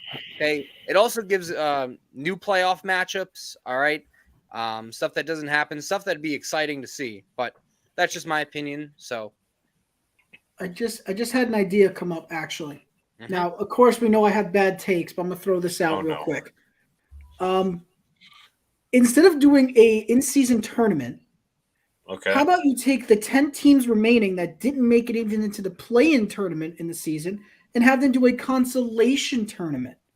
Same thing you want to do, but in the postseason, you'll have two different things. You'll have the regular playoffs and you'll have a consolation playoffs. The winner of the consolation tournament will end up with the prize money and the extra stuff that goes to the coaches and players. It also is a way for the front offices to see if it's worth keeping a coach and certain players. It gives another chance to analyze. You know what I'm saying? So there's a lot of benefits here if you do it that way, rather than just do an in-season tournament where probably the best team in the league or the second best will win it, and they'll get extra money. I see where you're headed, but let me ask this, Brian. If that was your theory, if that was your plan, would the consolation tournament, like the winner, let's just say the winner of that or whatever, would that count towards the draft picks or obviously there's a draft lottery. Draft picks. Okay. And even a crazier idea, why not make that consolation tournament play for the number 1 pick? That's where I was going to go with that. I don't know about that one. I Why? actually You like John's got a idea kid with like that. Victor Wembanyama coming out, right? You don't think players be motivated to go play with him? John's got a good point. But now, what if you get another draft class, right? Let's say 2 years where I'm at from with now, John's thinking, and the top right? prospect isn't Here's that where good. I'm at. He's not the top number 1 pick. Let Donald go. Go ahead. Okay. Here's where I'm at with John's thinking. I think it makes a lot of sense because what's the biggest issue right now in sports? Tanking, right? Yes. And what is one executive already come out on Twitter saying, which we don't know the team which he represents, going, I wish we didn't win so many games because I would have loved to have tanked for Wembanyama. When you read that, it concerns you. So I also don't like the idea of being really, really bad, yet you benefit from getting one of the best players ever to come out of college. That is a weird. It just doesn't feel right to me. So how about you add an incentive? So like maybe just the worst 4 records in the NBA play against each other, right? And then whoever comes out on top gets the number 1 pick, and then you order it from there instead of a draft lottery, which is basically just a couple of ping pong balls. Doesn't seem very fair. How about if you're winning incentivizes winning? Because if you're going to get Wembanyama, you're going to be really good probably. So I think you should. I think it makes a lot of sense. That's exactly what I would do. But I also don't want it to become a consolation tournament because let's think about when we're doing fantasy football league, right?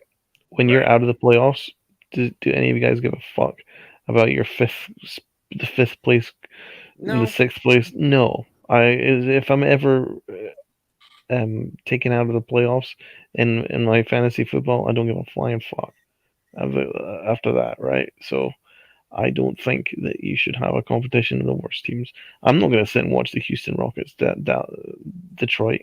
Are you? Unless it's for the benefit of getting Wembanyama. No, I wouldn't give a flying fuck. So why should we watch that? No one's going to be interested. No. How does that affect the lottery? What do you mean? If we start the NBA draft lottery and somebody wins the 1st overall pick, how do you determine? Take out the lottery. Take out the lottery. Yeah, you take out the you can take it from 4 downwards. So like from 5 onwards, you can have it from record. It should be based on record, but the first 4, I think they should compete for Wembanyama and then just take it from there. So then you would do basically so let's say it is like a semifinals match. Let's say that's how it would start 14. 1 worst record versus 4th worst, 2nd worst versus 3rd worst. The losers of those games would go to a 3rd place game in a sense, and the winner of the 3rd place game gets the 3rd pick. The loser gets the 4th pick. Exactly. And then the championship, the winner gets the 1st, the loser gets the 2nd. Exactly. That's not a bad idea. I actually do like that. Would you also add in the incentive money or just leave that out purposely? Like an extra $250K to the players and maybe maybe like $100K. Sure, add bonus money. It doesn't affect me, but add bonus money, give them more incentive to play. I'm spot on with Donald on this one night. I couldn't agree more. Yeah, we should be running the NBA front offices. That sounds like I a don't very good hate this idea. idea. I think you're right, Donald and John. I think this is a really good idea going with draft picks. If you were to do this, a good consolation while the postseason's going on, you got this little 14 tournament with 4 worst teams fighting to get the number 1 pick. Take Makes a winning page in my class. It doesn't make losing an incentive. It actually makes winning an incentive. Exactly. Just going to do a few comments. I want to see a play-in team win the championship. That's an interesting take. Right now, the play-in teams, as I mentioned, Heat, Hawks, Raptors, and Bulls from the Eastern Conference, Western Conference, Lakers, Pelicans, Timberwolves, and Thunder. I don't see any championship contenders from there. But anyways, how about you guys think that in the current play-in format that the number 7 team really has a more difficult situation than a lot of them, because you've done well enough, but you have to play a bunch of other games. You could be exhausted by the time you actually play your playoff game. But if you win the one playoff game, that's all you got to do. Win the one play-in game, you're good. If you lose that game, you got to play an extra game, and if you lose that game, you're out. Because again, it's 7-8 and then 9-10. Loser of 9-10 is out. What I would do 7-8 moves on. The losers face off. What I would do is I would have 9 and 10 play each other, and the winner of that play 8, and then that's how you would do it. I think 7. I think is good enough to make the playoffs. I really do. Yeah, that's fair. That's. I was actually along my train of thought. Free agents do not want to play for a team who just to get the number 1 pick. Yeah, but it's different. If you add the incentive money in too, you make a little extra money. So if you do hit free agency and you get a little less, you got something else to hold you over while you go look for a new team. So if you ask me, it's not terrible. All right. So now we got to get to all the money. So this is going to be fun. One more thing. I want to add this part in because I don't know if you mentioned this or not, but the all NBA teams moving forward are now positionless. That's right. I forgot to mention that. They are all positionless. So it cannot be just a center. You could have 2 centers make it on an all NBA first. You could have 3 forwards make it on NBA first. It's unbelievable. But it's basically a positionless game now. You got like 6'10" guys acting like a point guard. So I understand why they did that. It makes sense. I'm all right with that. Honestly, I'm all right with that. So, if anybody has any final thoughts on the whole load management, playing time, the playing tournament, I'll move to the finance part of it, which is we got to dig deep a little bit. Okay. Go for it. All right. The NBA plans to curb the ability of the highest spending teams like the Warriors and the LA Clippers, who run up the salary and luxury tax, meanwhile still having ways to add talent to the roster. So, with that, they have added a second salary apron, which would be $17.5 million over the tax line. The first salary apron is $6 million. Right now, the 2023 cap for this year stands at about $122.7 million. Now, for the teams that I just mentioned that are the highest spending, who can run up the salary and luxury tax, meanwhile still having ways to add the talent, well, in this new CBA, they can no longer utilize cash in trades. The teams who go over will lose their taxpayer mid-level exception. They cannot move first-round picks that are at least 7 years away. They cannot sign free agents in the buyout market. And they cannot take on more money than is being sent out in a trade. Mm-hmm. First thoughts on the guidelines. I like the draft picks one. I'm going to say that. As someone who hasn't contributed much, I hate that draft picks crap. Especially, it seems very Lakerish to like give up a first-round pick from like 7 years down the road. I like that. I feel like it should be more strict, though. Anybody first thoughts on the finance guidelines? If you want, I could read them again.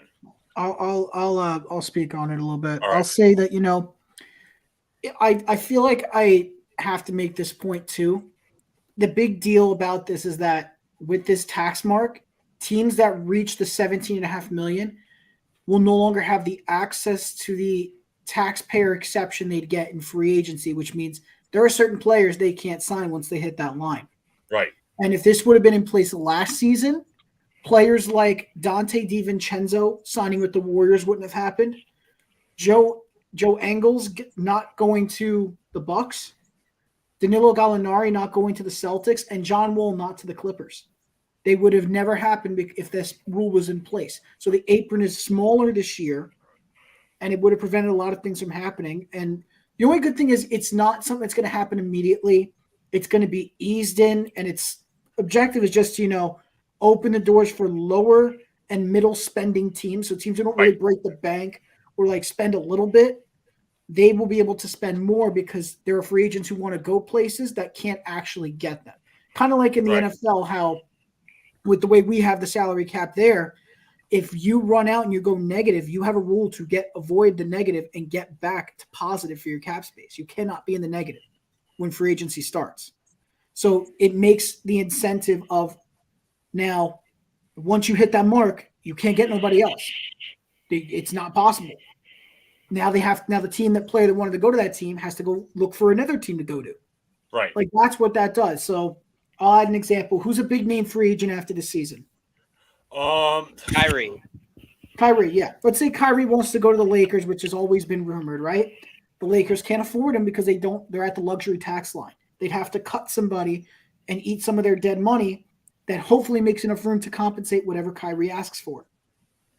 And in that situation, he'd have to go look for a new team that has the space that is a middle spender. I like that. That's same actually. You'll like it until you see Kyrie Irving in a Sacramento Kings jersey working with De'Aaron Fox. And it's going to look like the weirdest thing you've ever seen. But I do not hate it either. It's going to be very weird, but I don't hate it. I think that's where he's headed anyway. No, he's right. I don't think he's going to the Lakers, but well, as Brian hasn't mentioned it, Patty Mills would have not signed with the Nets either, and Norman Powell and Robert Covington would have not been traded to the Clippers last season. As Brian mentioned, if anybody doesn't have any thoughts on this, the idea here is to increase spending opportunities for the vast majority of the teams below and around the salary cap, new spending and trade opportunities for teams at the middle and lower spectrums of the payroll that will include larger trade exceptions and new and expanded expectations or exceptions to the salary cap. So if you're a middle or a lower spending team, you get more help to spend. Question, Luca, with the financial new changes right now, let's look at the Cavaliers, for instance. They've got Donovan Mitchell on a supermax. Yes. They've got Mobley on a supermax. He's due a supermax. Could be, yes. Mobley is due a supermax. They've got Garland on a supermax. Are the new finances allowing 3 supermaxes because they didn't? That's before? correct. That is correct, Donald. Thank you for bringing up that point. Teams are no longer limited to having 2 designated super max players. As I said, the one example I looked up in the article was exactly the Cavaliers. They have Darius Garland and Donovan Mitchell on supermaxes. They can sign Evan Mobley to a supermax contract. Right. Okay. So that's really good for the Cavs. Long-term building, yeah. That's smart. If those changes didn't happen, then there's a chance that they'd have to trade Donovan Mitchell this offseason. That's true. And then they would have been back to the play-in. Yeah. To be fair. It's bad news for the Knicks because we could have gotten Donovan Mitchell. Well, by the way, he is desperate to become a Knick. Every time he speaks, he's like, I love you, Knicks. I love you so much. That's true. He does mention the Knicks. Matt Riley says it back, so. Yep. So that's very good, obviously. Wait, let me ask this. How about let's see, like the Kings? They have De'Aaron Fox on maybe a max, right? Max, super max. And Sabonis, how much is Sabonis? I got to look up how much Sabonis I don't think he's on a max. Right now. Or he's definitely not on a super max. All right, Brian's going to get Sabonis. I'm going to get De'Aaron Fox. There's no way he's on a super max because he's got no way. No, he's a free agent in 2024 after next season. Okay, Fox is currently. Go ahead. $18.5 million.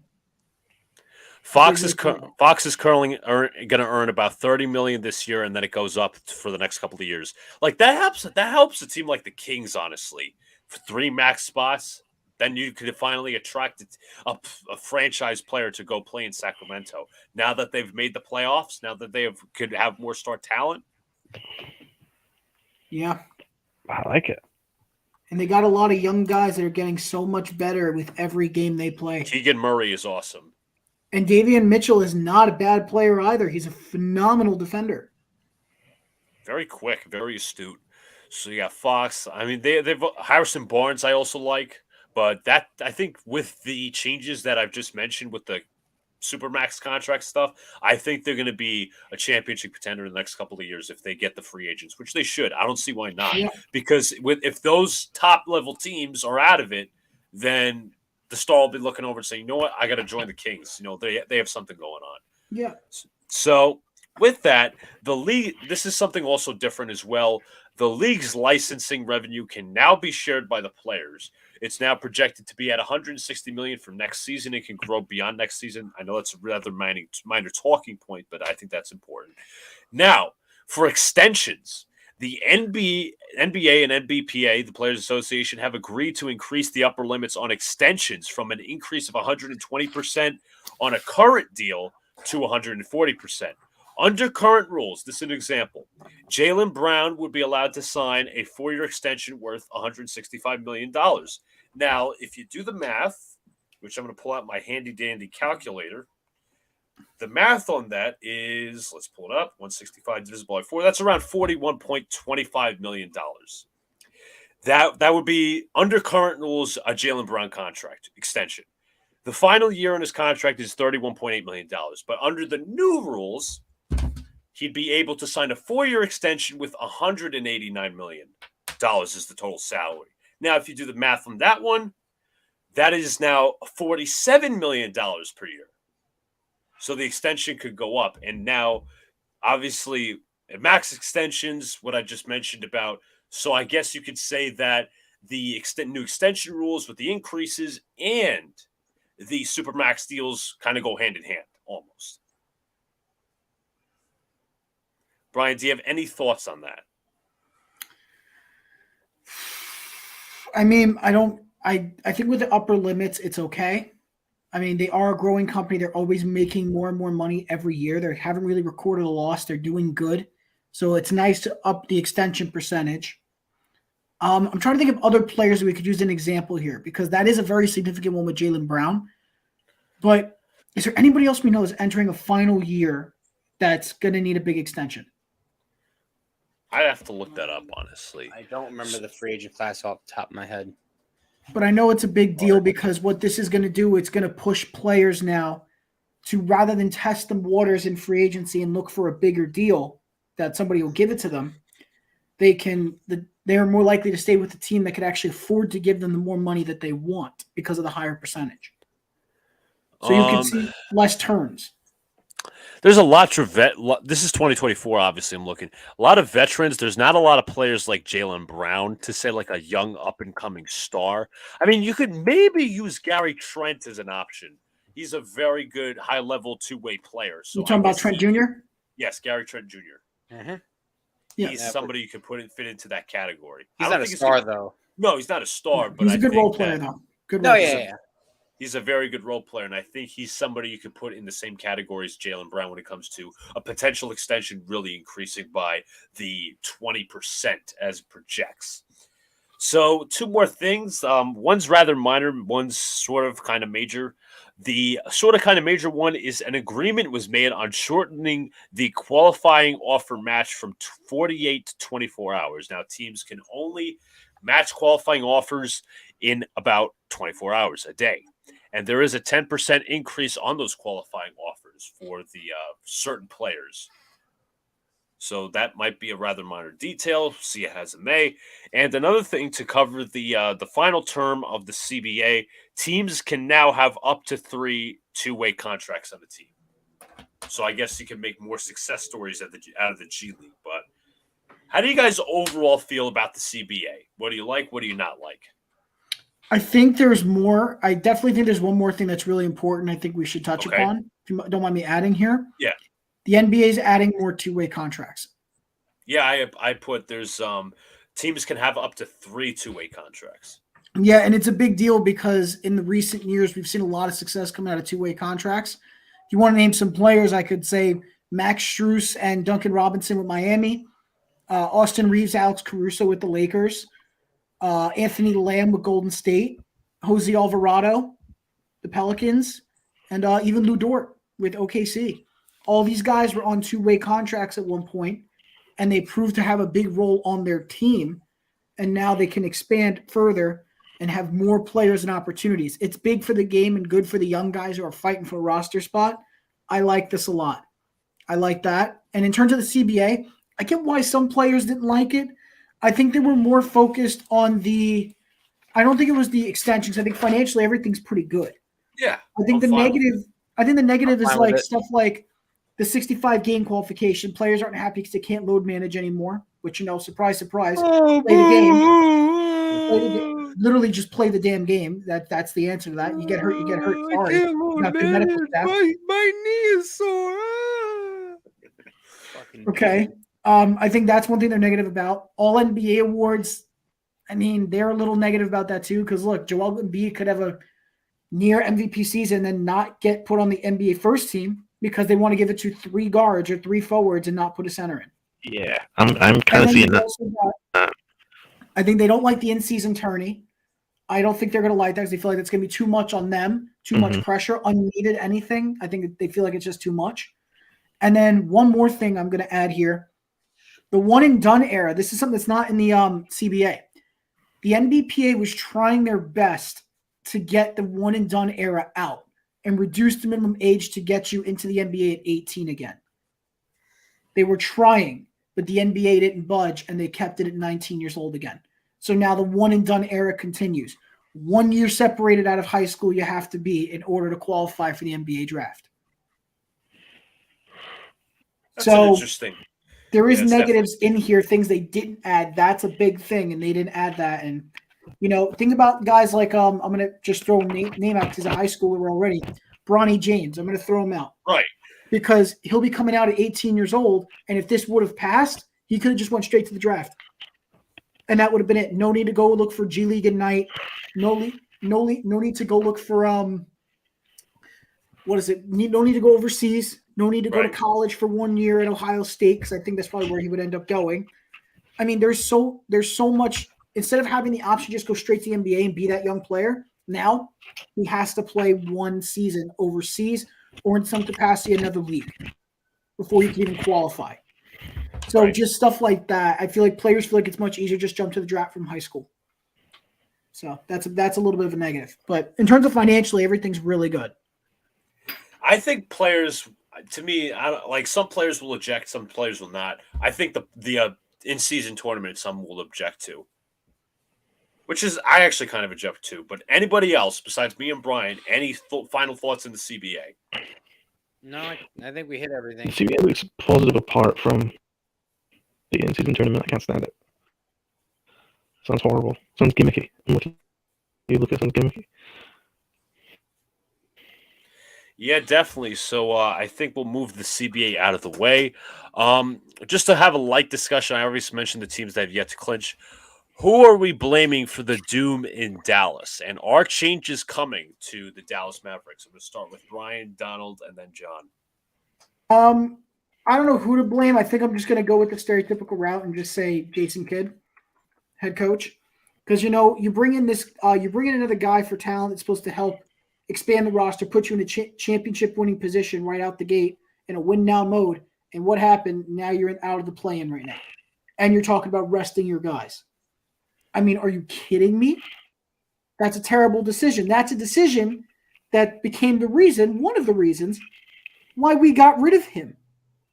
And we went with Budenholzer. We dropped him for Budenholzer. And there was a reason for it. Every time we'd come close to the playoffs or getting in, we would fall flat in the first round or second round every single time. We couldn't do anything. We were losing to the Chicago Bulls, who didn't have Derrick Rose. Come on. We were dealing with a Bulls team that wasn't good, and we were getting crushed by them in the playoffs. He was just not making good decisions on the floor. His rotational decisions were bad. Substitutions were bad. Defensive game plans were bad. Just nothing was working with Kidd, and we got rid of him. Dallas took him. That's great for them. But this season, you should have been able to find a way to make it work between Kyrie and Luka at the midseason point because your team needed it. Everyone immediately, including myself, were on the train right out the gate saying Dallas has become a new favorite in the West. I was very quick to get on that when that happened because I forgot that Jason Kidd was the coach. And now they're out of the playoffs at the moment. They may not even get back in. They may lose this season. And for that, that's grounds to lose your job as a coach. The roster management's terrible as well, but I'll elaborate on that later. Donald. Roster management. They don't have any defenders, man. Like, it's all well and good having Kyrie and Luka combined for a while. What they combined for in the last game, it was like 60 points combined. But if you don't have anybody playing defense and you don't have a tertiary scorer, you're shot. And that's the problem, man. They are giving up a ton of points. They're not playing any defense. Who are they going to play defense? Powell sucks. Reggie Bullock sucks. So it's actually the roster management. Also, is Kyrie Irving taking them that step forward? No. Because this is who Kyrie Irving is. He is a wonderful player individually, but as part of a team, he kills more teams than he helps. Yeah, good point, Donald. John. I agree. I'm full with the Jason Kidd and firing him. Like Brian said, obviously, because to collapse like this. I mean, Brian, they've won one game. I looked up their schedule a little. They've won one game since they're in their last 8, and that one game was against San Antonio. Not only should Jason Kidd be fired, but the GM Nico Harrison should be gone as well, because this team is absolutely awful. And I understand that Luka Doncic is a great player. And I understand that Kyrie's an all-world talent, but the way it's just built, man, I mean, just no, like, I loved how Donna brought up no defense. One of the worst defensive teams in the league by far. That's what happens when you trade Darian Finney-Smith. Right. Can't stop anyone. I also don't like how they got rid of. I know they brought Kyrie in, but I don't like how they got rid of Spencer Dinwiddie. I thought he was having a real good season for them, but that's just my opinion. You go out and you bring in Christian Wood, who's again another all offensive player, but is really not that good defensively. Reggie Bullock, not the same player he was with the Knicks. Just really not a lot of depth either. Like when you look at it, like it's their stars, and you got like maybe a few good players at best, but like they're just a really bad team. In my opinion. John kept nailing it on the head. It's the defense, because I think somebody brought up the good point on Twitter. Like Kyrie gives up the same amount of points that Luka does on the floor, so it's just twice as equally big. And if you think about it, like now people are raising the questions now. They're like, Luka's so unathletic. He's a great player, but are people starting to question his subpar leadership, his defense, his conditioning? He's not the most well-conditioned player. He's fucking big for a 2-guard. So that's obviously a big thing. I'll say this going to the defense. Luka and Kyrie, they can put up 25, 30 a night, but if they're letting their man score like 30, 35 a night, what good does that really do for them? Because it is their fault too. I mean, it is. I agree. The players do get blame here as well. I know it's a crappy team, but you can't just like completely collapse like this. You go in, you get Kyrie. They didn't trade for him to tank. That's what they're talking about. So yeah, regarding the quick when we wrap up this Mavs subject, the whole thing, how they're going to sit Luka and Kyrie is ridiculous on two levels. A, they're close to the playoffs. B, they're trying to ensure that they have that top 10 pick, which I think is erroneous. And which is it's something I don't get because it's counter what the NBA is trying to do. They're trying to end tanking. They're trying to prevent tanking. That's what they did with this play-in tournament. And the Mavs are one game out of the play-in tournament, but they're like, fuck it, we quit. What a bunch of losers. Let me look up the schedule for the Mavericks. Actually, you know what? I got something for you. You want numbers? You want the numbers since the Kyrie trade or no?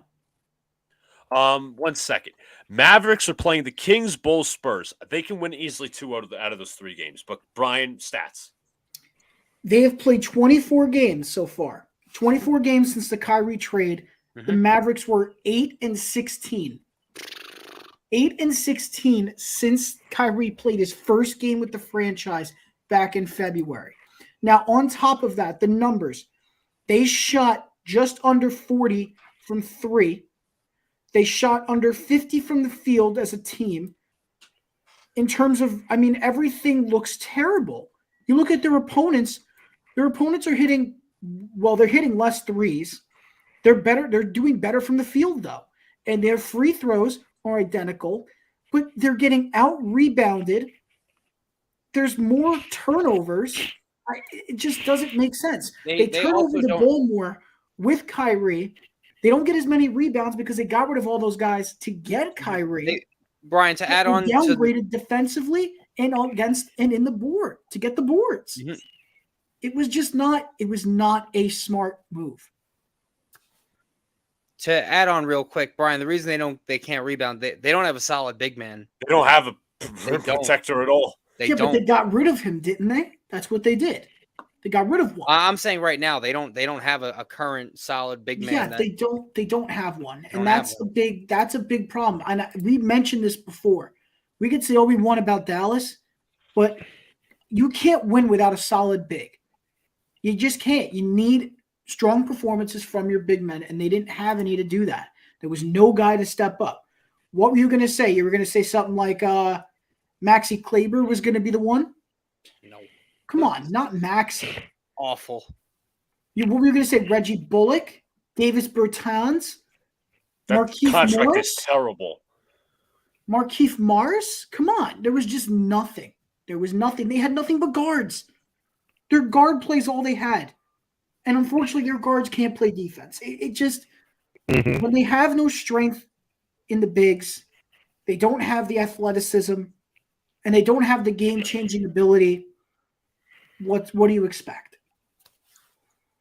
And we're seeing this league is turned into a league dominated by bigs. Look at the 3 front runners right now for the MVP award. What are they all? They're all bigs. They're all either 4 or 5 players. Giannis, Jokic, and Embiid. 2 of them are centers. 1 is a power forward.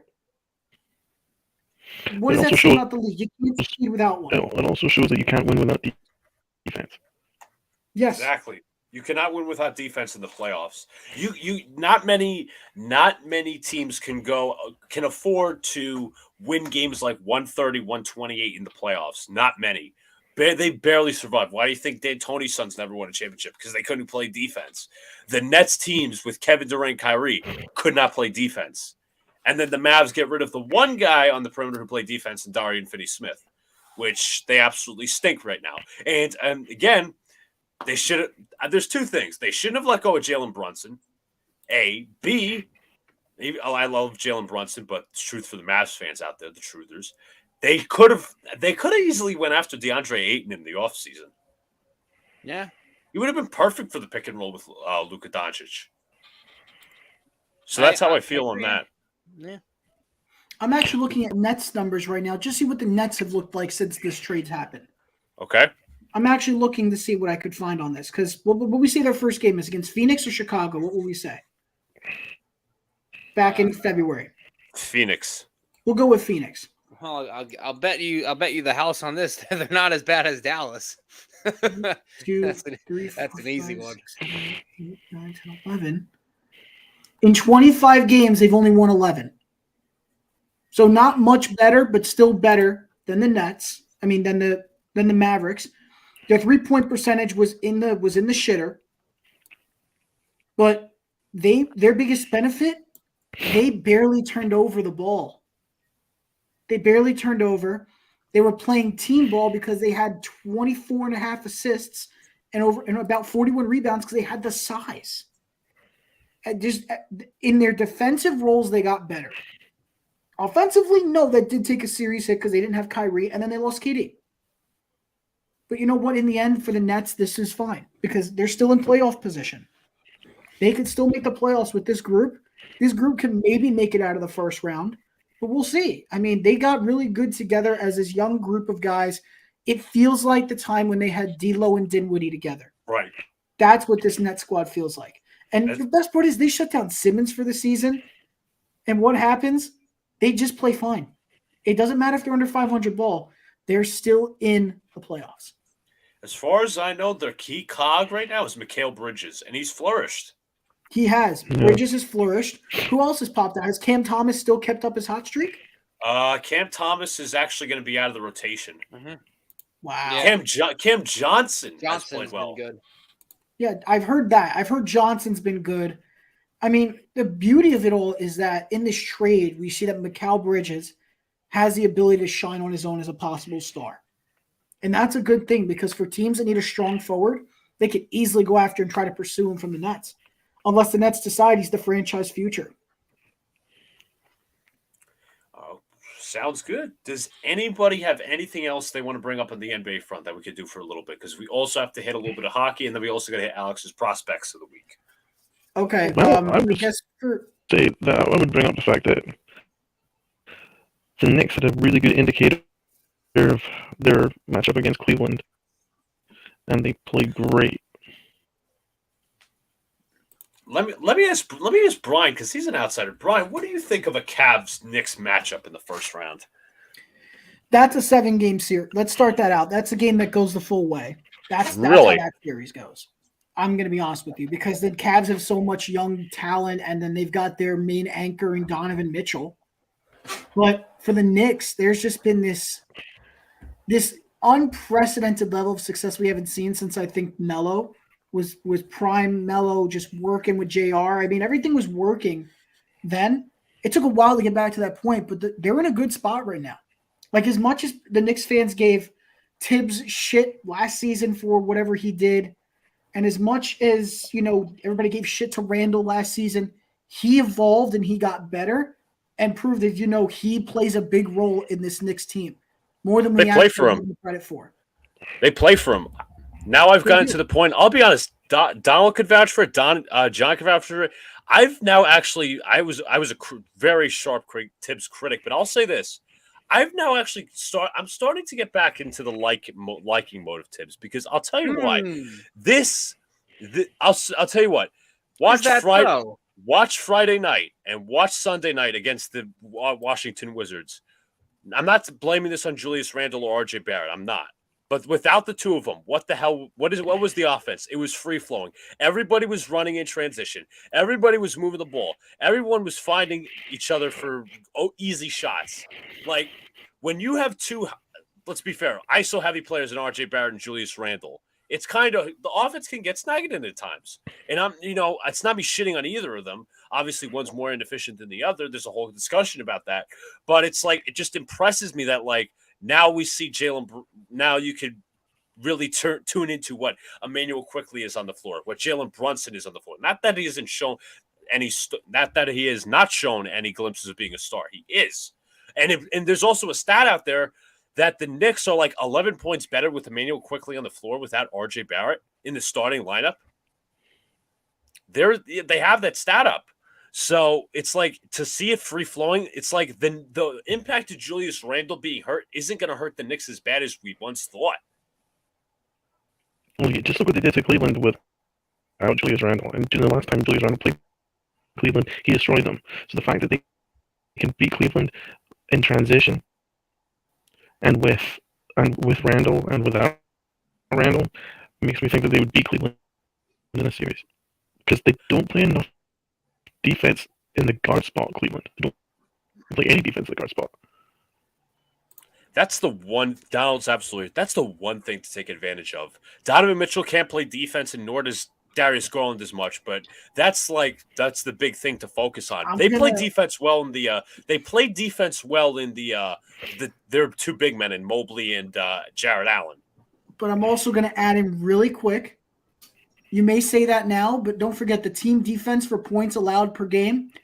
The Cavaliers lead the league at 100. No, they're one of the best defensive teams in all of the NBA. They're easily the best. But how the Knicks played against the Cavs, they said that, you know what, we're gonna play our brand of basketball. We're gonna run in transition. We got all these young guys quickly. Grimes, Toppin having 21 points yesterday was amazing. So it's like, okay, we're gonna play our brand of basketball. I also think Josh Hart is the X factor. Yes, he's that glue guy, man. So, You're talking about Dallas. And you're talking about how you can't win without defense. Look at the Knicks before Josh Hart. 3 games above 500, mediocre. They weren't going anywhere. With Josh Hart, they're 13 games over 500. They win basically every single game he plays. He's the biggest X factor, and I love him. Alex. No, I was just gonna say I think your mic's starting to static a little bit, Donald. Let's see. Yeah, I was right. The Knicks are outscoring opponents 11.9 points better per 100 possessions. With Quickly and Hartenstein on the floor. Hartenstein's been nothing short of amazing. Yeah, I think defensively he's been great. Offense you know don't what need to ask much of him. No. But defensively he's been good. You know what you also ask. You know what Hartenstein has also developed. This was a thing in LA too. He can pass the fucking ball from the high post. He's a good passer. Yeah.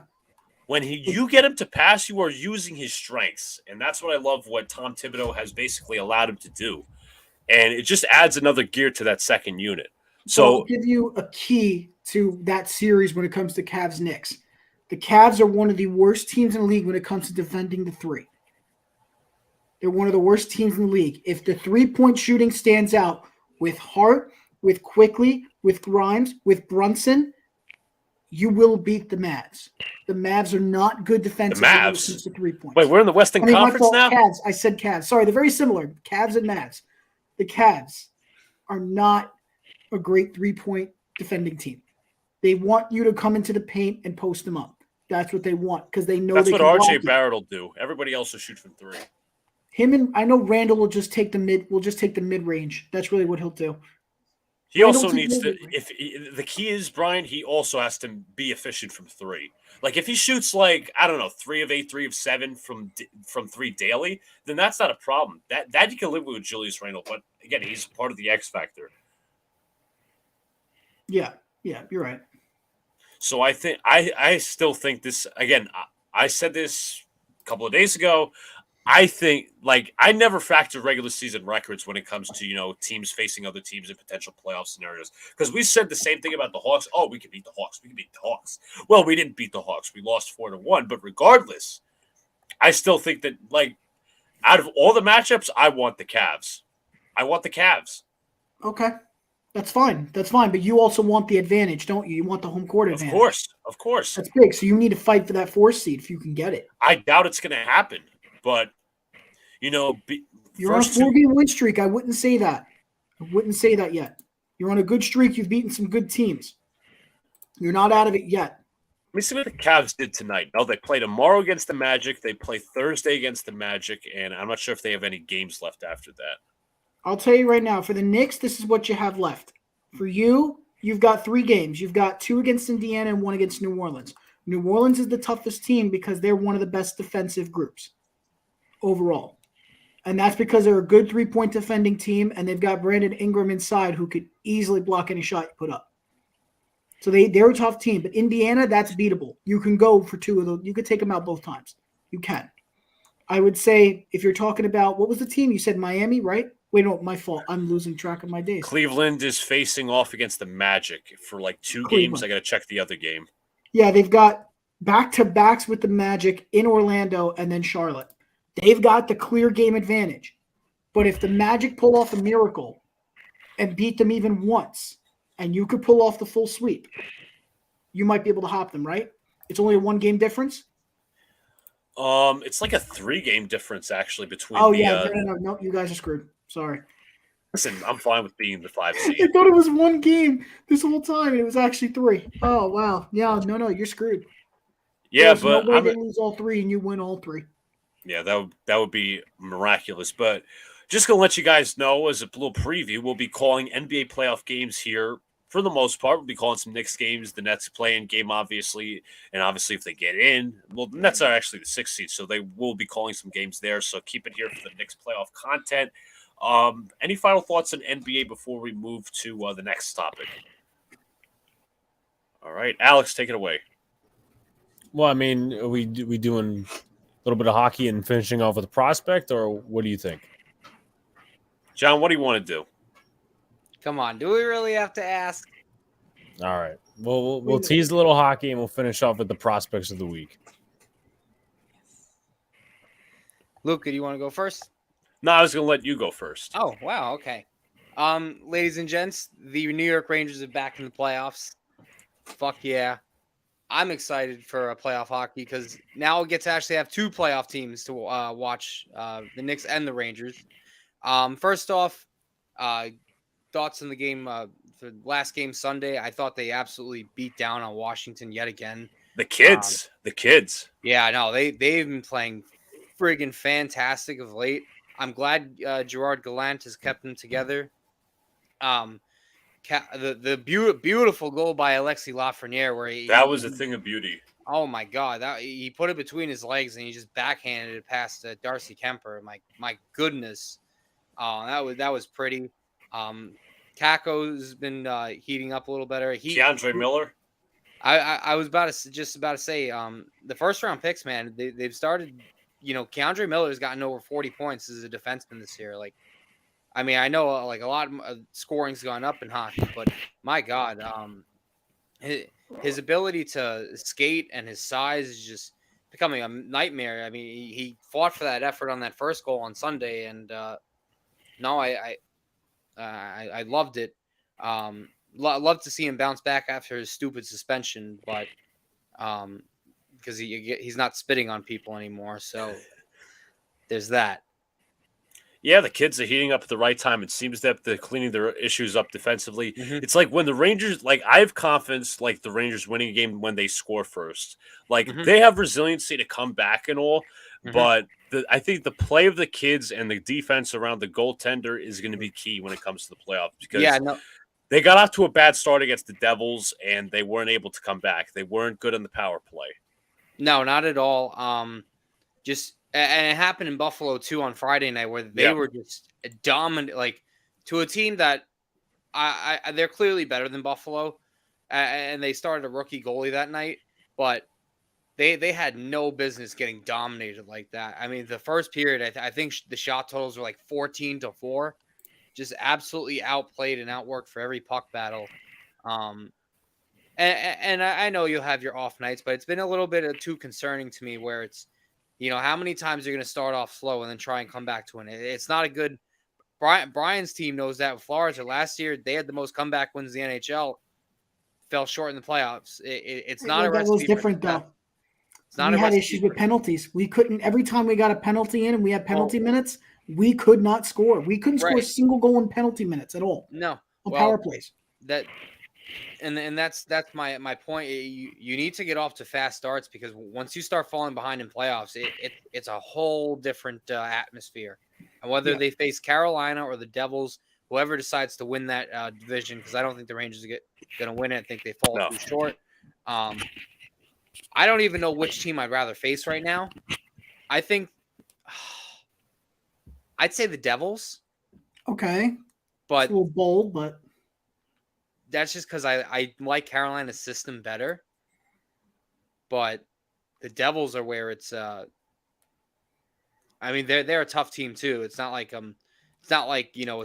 it's an easy cakewalk either team. So no, you're right. The only difference is when it comes to you guys when you face the Devils, understand that you could barely beat the Devils this season. You faced them 4 times, you lost 3 times. And they were all close games for the most part. Every game was decided by 1 or 2 goals. That's The only one that true. was decided by 2 goals was the first game this season they faced off against. Everything else either went to overtime or was decided by 1. So easily you could have an advantage because Vanacek is not a great goalie. I don't for the think he Devils. is either. I really don't. I think he's beatable. It's just a You got matter to of fact. isolate Timo. Yeah, no, it's just a matter of fact that we can outplay them because New Jersey's they're such a fast team with Hughes down the middle and It's the youth. getting Meyer from the Sharks was a really good move. You talk about guys like Bratt on the wing and Hichet, their captain, like just such a fast team up the. They're just in attack mode. As soon as they get the puck, they dump in and they just skate, man. They're not a physical team. They just outskate you. Yeah. And I will add this too. Interesting thing to know. If the season ends today and we go to the postseason, all 3 teams in the New York, New Jersey area are in the playoffs. Devils, Rangers, and Islanders. I think that's happened like maybe twice in NHL history. And it's got to be recognized because of one thing, the success of Sorokin for the Islanders. He was easily one of the best goalies this year. And I could argue probably outperformed Shesterkin just a little bit. But he's not better. He's not better, but just this season, he's outperformed him a little bit. I'm not saying he's better. I'm saying just this season, just a little bit better. Granted, Sorokin was great, but Brian, one goalie has a Vezina Trophy Best Goalie Award. The other doesn't. Want to take a guess who? You're right, but you could have that Vezina Trophy all you want. But guess who else has one? Sergei Bobrovsky with Columbus. What happened to him? He's got the 30th best save percentage that was in years the ago. NHL We're talking about last at year. a 901. That was years ago. We're talking about comparative to a year. We're not talking about 10 years. We're talking about a year. He's still a top 10 in the league. That's how Shesterkin is. This season he was top 10. I think his play dipped, but I think it's picked up in the past 20 or so games. Sure. He's tracking the puck a lot better. And I also think they've tightened up a little bit better around him. But that also might be just the level of competition. But again, we'll see come playoff time if they can, take out like new teams. Or it's just better, more quality teams consistently. We all know the top 2 goalies right now still are Olmark from Boston. Yeah, he's going to win. Gustafsson from the Wild. Those are the top 2 guys. I would say Sorokin's number 2 this year. I would say Sorokin. I don't think Gustafsson's played. I think Minnesota's just been better around him. But that's the thing. You need a complete team to play well in order to win a chip. They're in a good position. Minnesota's the number 1 team right now in their division in the West. And I mean, no disrespect, but like I honestly think if we're going to, I was going to get into the Ranger Awards. I would hear what you think, Brian. But first off, the team MVP this year has definitely been Adam Fox. He is just an excellent defense. Like offensively, great defense. He shuts down the best players when he's on the ice. He didn't have his defense partner for like a good 20-something games, Ryan Lindgren. Yet he's about to have another 70-point season. And that would be just fantastic of him. The best forward I'd have to say is Zibanejad by far. An elite goal scorer is going to get votes for the Selke Trophy as the best defensive forward. He could. I like how he could do a little bit of everything. He's a bit of a playmaker. He could score. He could do anything and everything. Evan, I would love to see a Rangers Devils first round. It would be fun. So there's that.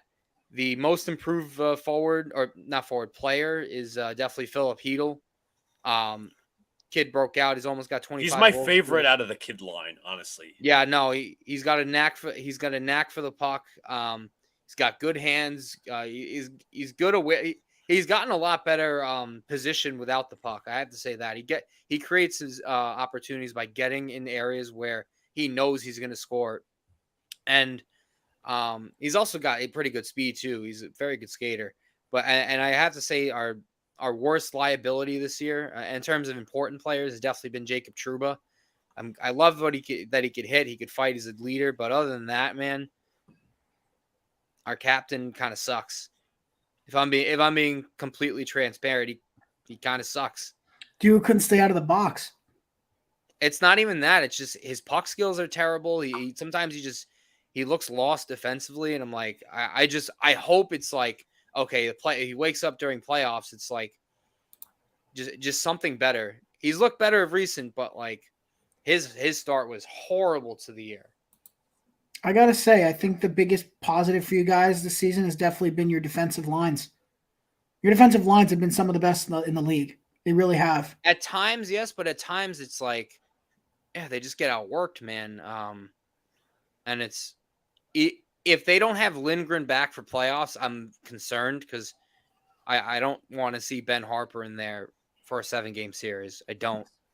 But or Mikkola. Mikkola's gotten actually good, I have to say. Might have been wrong about him. Yeah, he's definitely gotten better. Mm-hmm. I think right now you're heavily relying on Schneider, Miller, and Fox. That's really it. Those three. Yeah, they need Lindgren back in a big way. And you need Trouba to wake the hell up for the postseason. I'll fucking zap his skates with magic dust. I don't know what the fuck I have to do. Are we just going to talk about the Rangers, or are we going to cover most of the NHL? I was going to say just for Rangers, Just the Rangers right now for because we got another topic to talk. One thing I see for the Rangers can be slow scoring at times, definitely. So yeah, it's just slow starts. It's not that they can't score; they just get off to really slow starts, and it's like it just sucks the momentum out of the game sometimes. Yep. Like that game in Jersey, a game they could have won, but Yeah, they could have. Same with Buffalo. They shouldn't have lost that. They did come back in that game and at least force it overtime, but they should. You're right. They shouldn't have fucking lost. That last play defensively, that defensive lapse pissed me off. Yeah, that's what concerns me. But, yeah, no, the playoffs are going to start in about 2 weeks.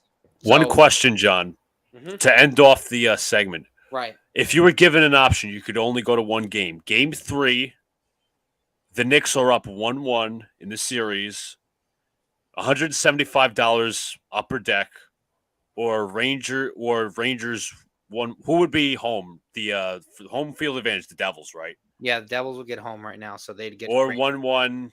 Same scenario. The Rangers have a chance to take the lead at the Garden. Obviously, I think there would be different weeks, obviously, but what would you rather go to? If it's like $175 to minimum $200 for a ticket. That fucking depends. That depends. That is not an easy decision. That's why I said one each. The Devils take a game, the Rangers take a game, the Knicks take a game, the Caps take a game.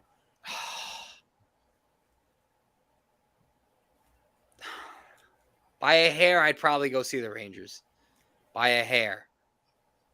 Because I'd want to go to a Knicks game like that too, but god damn it, that's a tough one.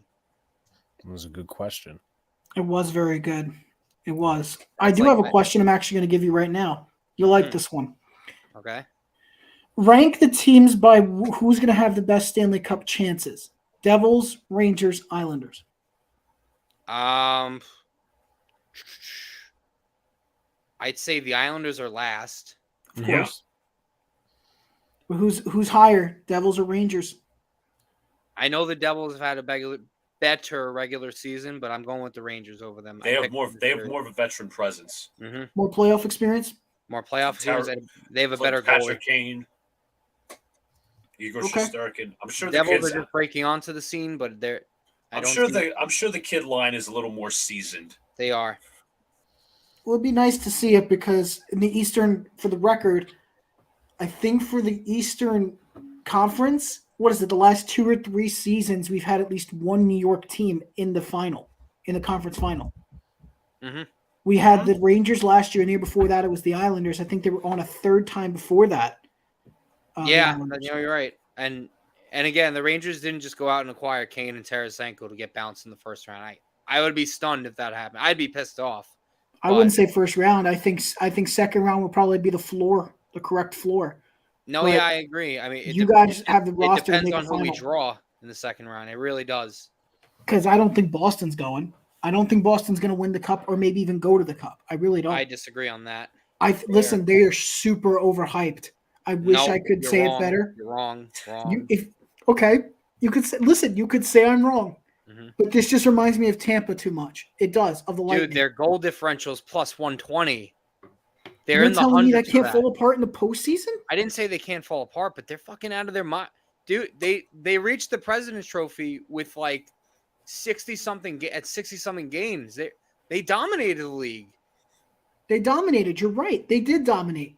But there's a curse with the President's Cup. It's not a curse. The last 10 teams that won the President's Cup did not win the Stanley Cup. No one was dominant as this team. You're telling me that Lightning squad that got first rounded in a sweep by the Columbus Blue Jackets 4 or 5 years ago was not even close to what the Bruins can do now? Not even close. I am calling bullshit. Call your bullshit. You're wrong. I am calling bullshit, and I'm looking it up right now. They're not as good. By the way, a little college basketball note: UConn's going to win the championship. Yeah, I got to get on now. Up 16 points. They're about to. It was like by over at least 10 they were winning. Yeah, UConn's fans are starting to celebrate. So goodness, I don't listen. Good for them, man. They played a good tourney. They blew out every team they faced. Yeah, like that's what they did. It was impressive. I'm looking right now to see what's going on with these Lightning because they won't show me anything. What do you look Brian, let Alex cook. 10, 25, 92. They had 128 in the 2018-19 season. Okay. 128 points. Okay. Right now in the NHL, the Bruins have 125.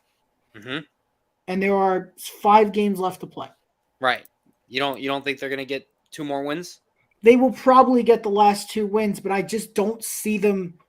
Regular season wise, they'll be a better than the Lightning team. But don't forget, what did you say was the big number you gave me? What was the big number you gave me about the goal differential? Goal differentials, yeah. Their team goal differential.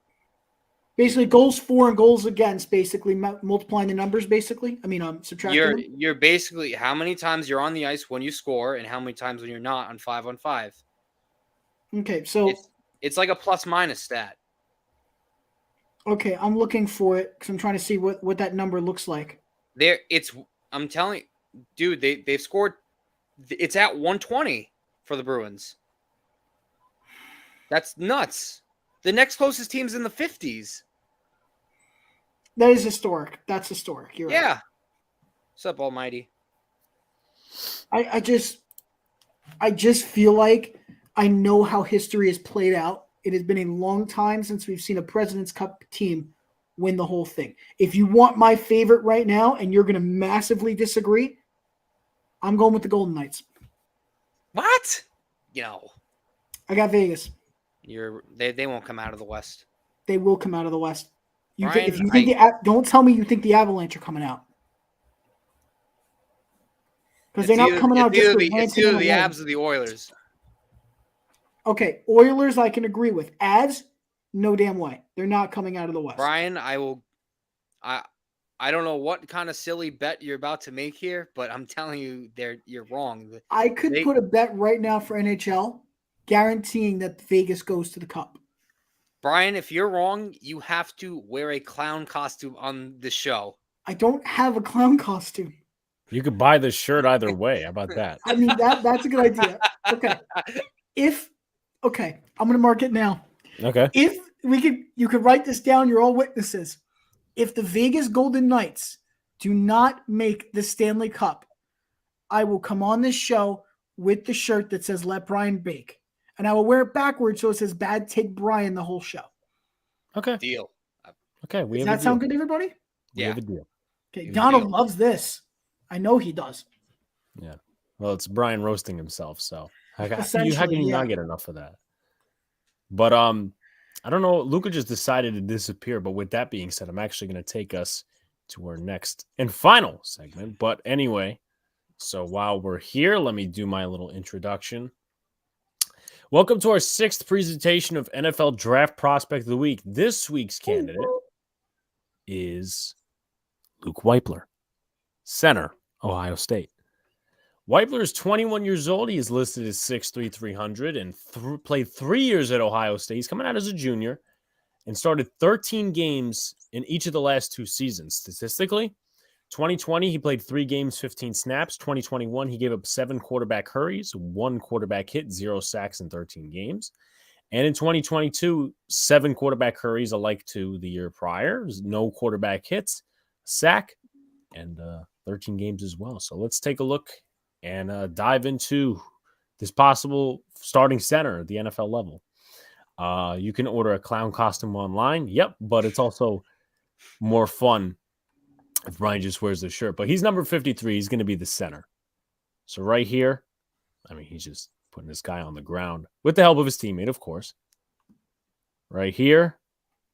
I mean, the strength of him is just how solid he is in pass pro. It's a clear pocket right there. Against Penn State. Ooh, he's a little stiff, though. But it looks so effortless while he's doing it. It does. That's a good sign of strength, but he looked stiff, like his body was too vertical. You got to be able to get more bend and dip down more to get more leverage. We'll see a couple of different things when it comes to the weaknesses. So right here, working on a double team. Well, that was good. That was good blocking there. Shift out. Ooh, I can stunt, twist. I don't like the footwork. Okay. Let's see. Puts him on the ground. Down. Good upper body strength, though. I'll say that. Takes on the twist.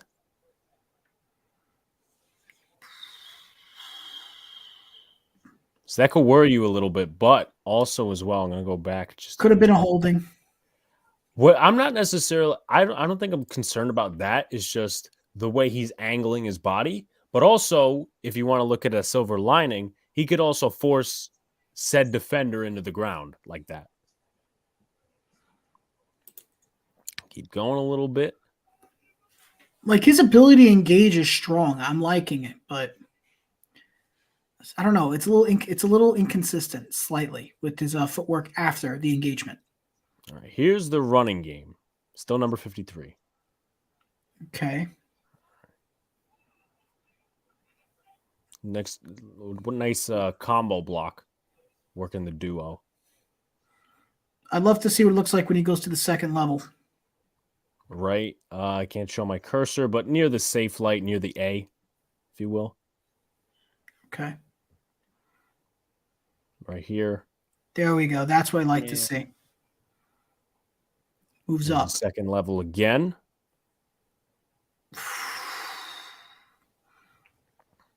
This is against PJ Mustafa, who's going to be a probably 6th-round pick defensive tackle. He dominated him that game. Just totally twists him. Here again. Another second guy in there. level.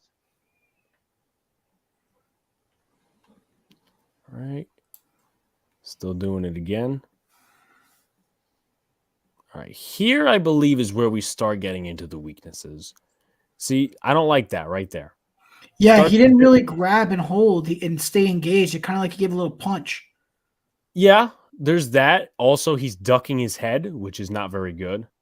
And then, boom, he just loses control of his man. But then he's just standing there and jogging. I don't like that. That's an effortless play. I don't like that. All right, here, it's going to be really quick. So just test your eyes real quick. It's going to be real quick. Lets a guy get past them here. Here, he just... Oh, wow. Not he got through. He was off balance so footwork, quick. Something along those lines. Balance. Mm-hmm. Yeah, his feet are too close together. His footwork is bad. Did not shuffle well. Easily got outmaneuvered. All right, here we are. I think he was called for holding on this play, but him and the running back just not great communication. He got leveled. And then the flag gets in. Here. Number 23 just slips by him. Smaller defenders, he's not able to punch him down. Here again, this is essentially when the game is over, but still. You notice 41. What in the world was that? Here. Now, obviously, that's not the cleanest block. It's also not the dirtiest block. Thing is, though, right there, it's like kind of a microcosm of what my point is. It's not necessarily that. It's the fact that he does not get a ton of push in the running game. Like, that's not his specialty. That also tells me that he's got average strength then. If he faces a defender like Aaron Donald, who's got above average, guy's basically a freak of nature, he's going to get out muscled quick. So he can't rely on his upper body. He's got to be technically sound. All right. So real quickly, before we get to our second and final prospect, I just want to give a small little recap of Mr. Weipler. As a early mid-round pick, I like Weipler. His pass blocking is the most NFL-ready attribute he has. When it comes to his run blocking, he doesn't throw anyone off the page. You won't see much domination at the line of scrimmage, but he gets the job done. In both areas of his game, Weipler needs to shoot his hands a lot faster, which we did see in the film provided. And, as Brian kind of talked about, he leaves his chest vulnerable to blitzers and interior defensive tackles. One thing as well that we did not mention, short arms can be an issue with the technique. Yes. Something you cannot fix, but you could also tolerate as an interior offensive lineman. Overall, my projection for Weipler is a second, third-round pick. He may fall to the Giants. According to Draft Network, his fit is for a zone system with range. The Giants run a zone system. With some needs filled in free agency, do the Giants draft a center in the first round, though? Because Weipler is more of a second. And NFL.com comps him to the Vikings center, Garrett Bradbury. So before we move on to our last guy, any thoughts? I'll say the bigger thing here I'd love to see is my only big negative outside of what you just said with the short arms and the speed. His footwork's a little inconsistent, but I'm more concerned about his explosiveness off the jump. Okay. Off the snap, I want to see him move. I want to see how fast he can get and how quick his reaction times are. I'm not seeing it. It looks like if it's planned for someone to come at him and pick up the first block in his direction, he's got no issues. But when you extend the block past the first second and a half, the guy starts getting leverage over him. And at the next level, these guys are going to tower over you. They're going to have more strength than you. And being a shorter guy that's lighter, that doesn't have the arm reach, it's easy to get outmaneuvered by guys who are taller than you, like 6'5", dominating the line. They will run you over. I don't like that specifically. Donald, your thoughts? I love his pass pro. I love his upper body strength. His footwork, but I think he's a very solid second round, mid to bottom second round pick. And I would definitely have him as a Giant. I think he'd be really good. Would switching to guard help? Weipler Armand asks. I mean, it could. I mean, I guess because you'll still be facing interior linemen, but he could shoot his hands faster and not worry about snapping the ball. So, potentially, but we'll see what he does at the next level. For the Jet fans, any thoughts on Weipler? I like him as a mid-round pick, honestly. He's not better than Michael Schmitz, but he's solid, nothing special. But the footwork is obviously not it's actually a question mark. So is the upper body strength against better defenders. John? Yeah, I agree. I think I'm agreeing with Luca. But I think in terms of if you're going to compare him to Bradbury from the Vikings, you said, this guy, I see him as a starter level player. He's not going to be winning all pros, but I think he could be a decent starter if he just corrects the footwork and also his ability to get against speed rushers is going to be a problem if he doesn't fix that. So Jacob says, Donald, Alex, what do you prefer, linebacker or wide receiver in the first? I'm taking wide receiver all day. They assessed Okereke. They may bring in Deion Jones, which is an interesting one. May or may not. We'll see. But even after Okereke, and if you don't sign Deion Jones, there's no reason to go linebacker in the first. Maybe later. But thank you, Jacob, for kind of leading us into candidate number 2. I would say corner in the first round. Corner, I would replace that. I would put corner over linebacker. But just quick. All right. So anyway, let's get to presentation number 2. This one is Henry To'oTo'o, 22 years old, 6'2", linebacker out of Alabama. Spent first 2 years at Tennessee and then transferred over to Bama.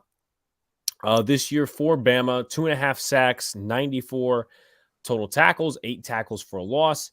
His better year tackling-wise was the previous year where he had 111 tackles, 4 sacks, and 7.5 tackles for loss, in addition to a forced fumble and a pass deflection. He is 6'2", 228, so you could possibly, size issues possibly a thing. And then some career highlights awards: first team All SEC this year, second team 2020 and 2021. So let's take a look at Henry To'oTo'o. He is Remind me number his 10. Yeah. Number 10. I see him. He is number 10. And he's got that prototypical crouch, so you'll be able to see him. Okay. Now, does he play an outside or inside linebacker role? I'm gonna give like a early spoiler. I don't think he's going to be a Mike. I think he's gonna be some sort of a Will. So he'll be an outside guy. Okay. Guy you could use in maybe blitz packages. Yeah. Ooh. Subtle quickness there.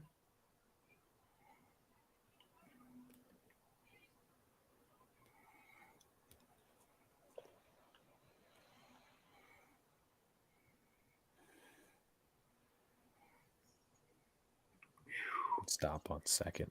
He's got good bend.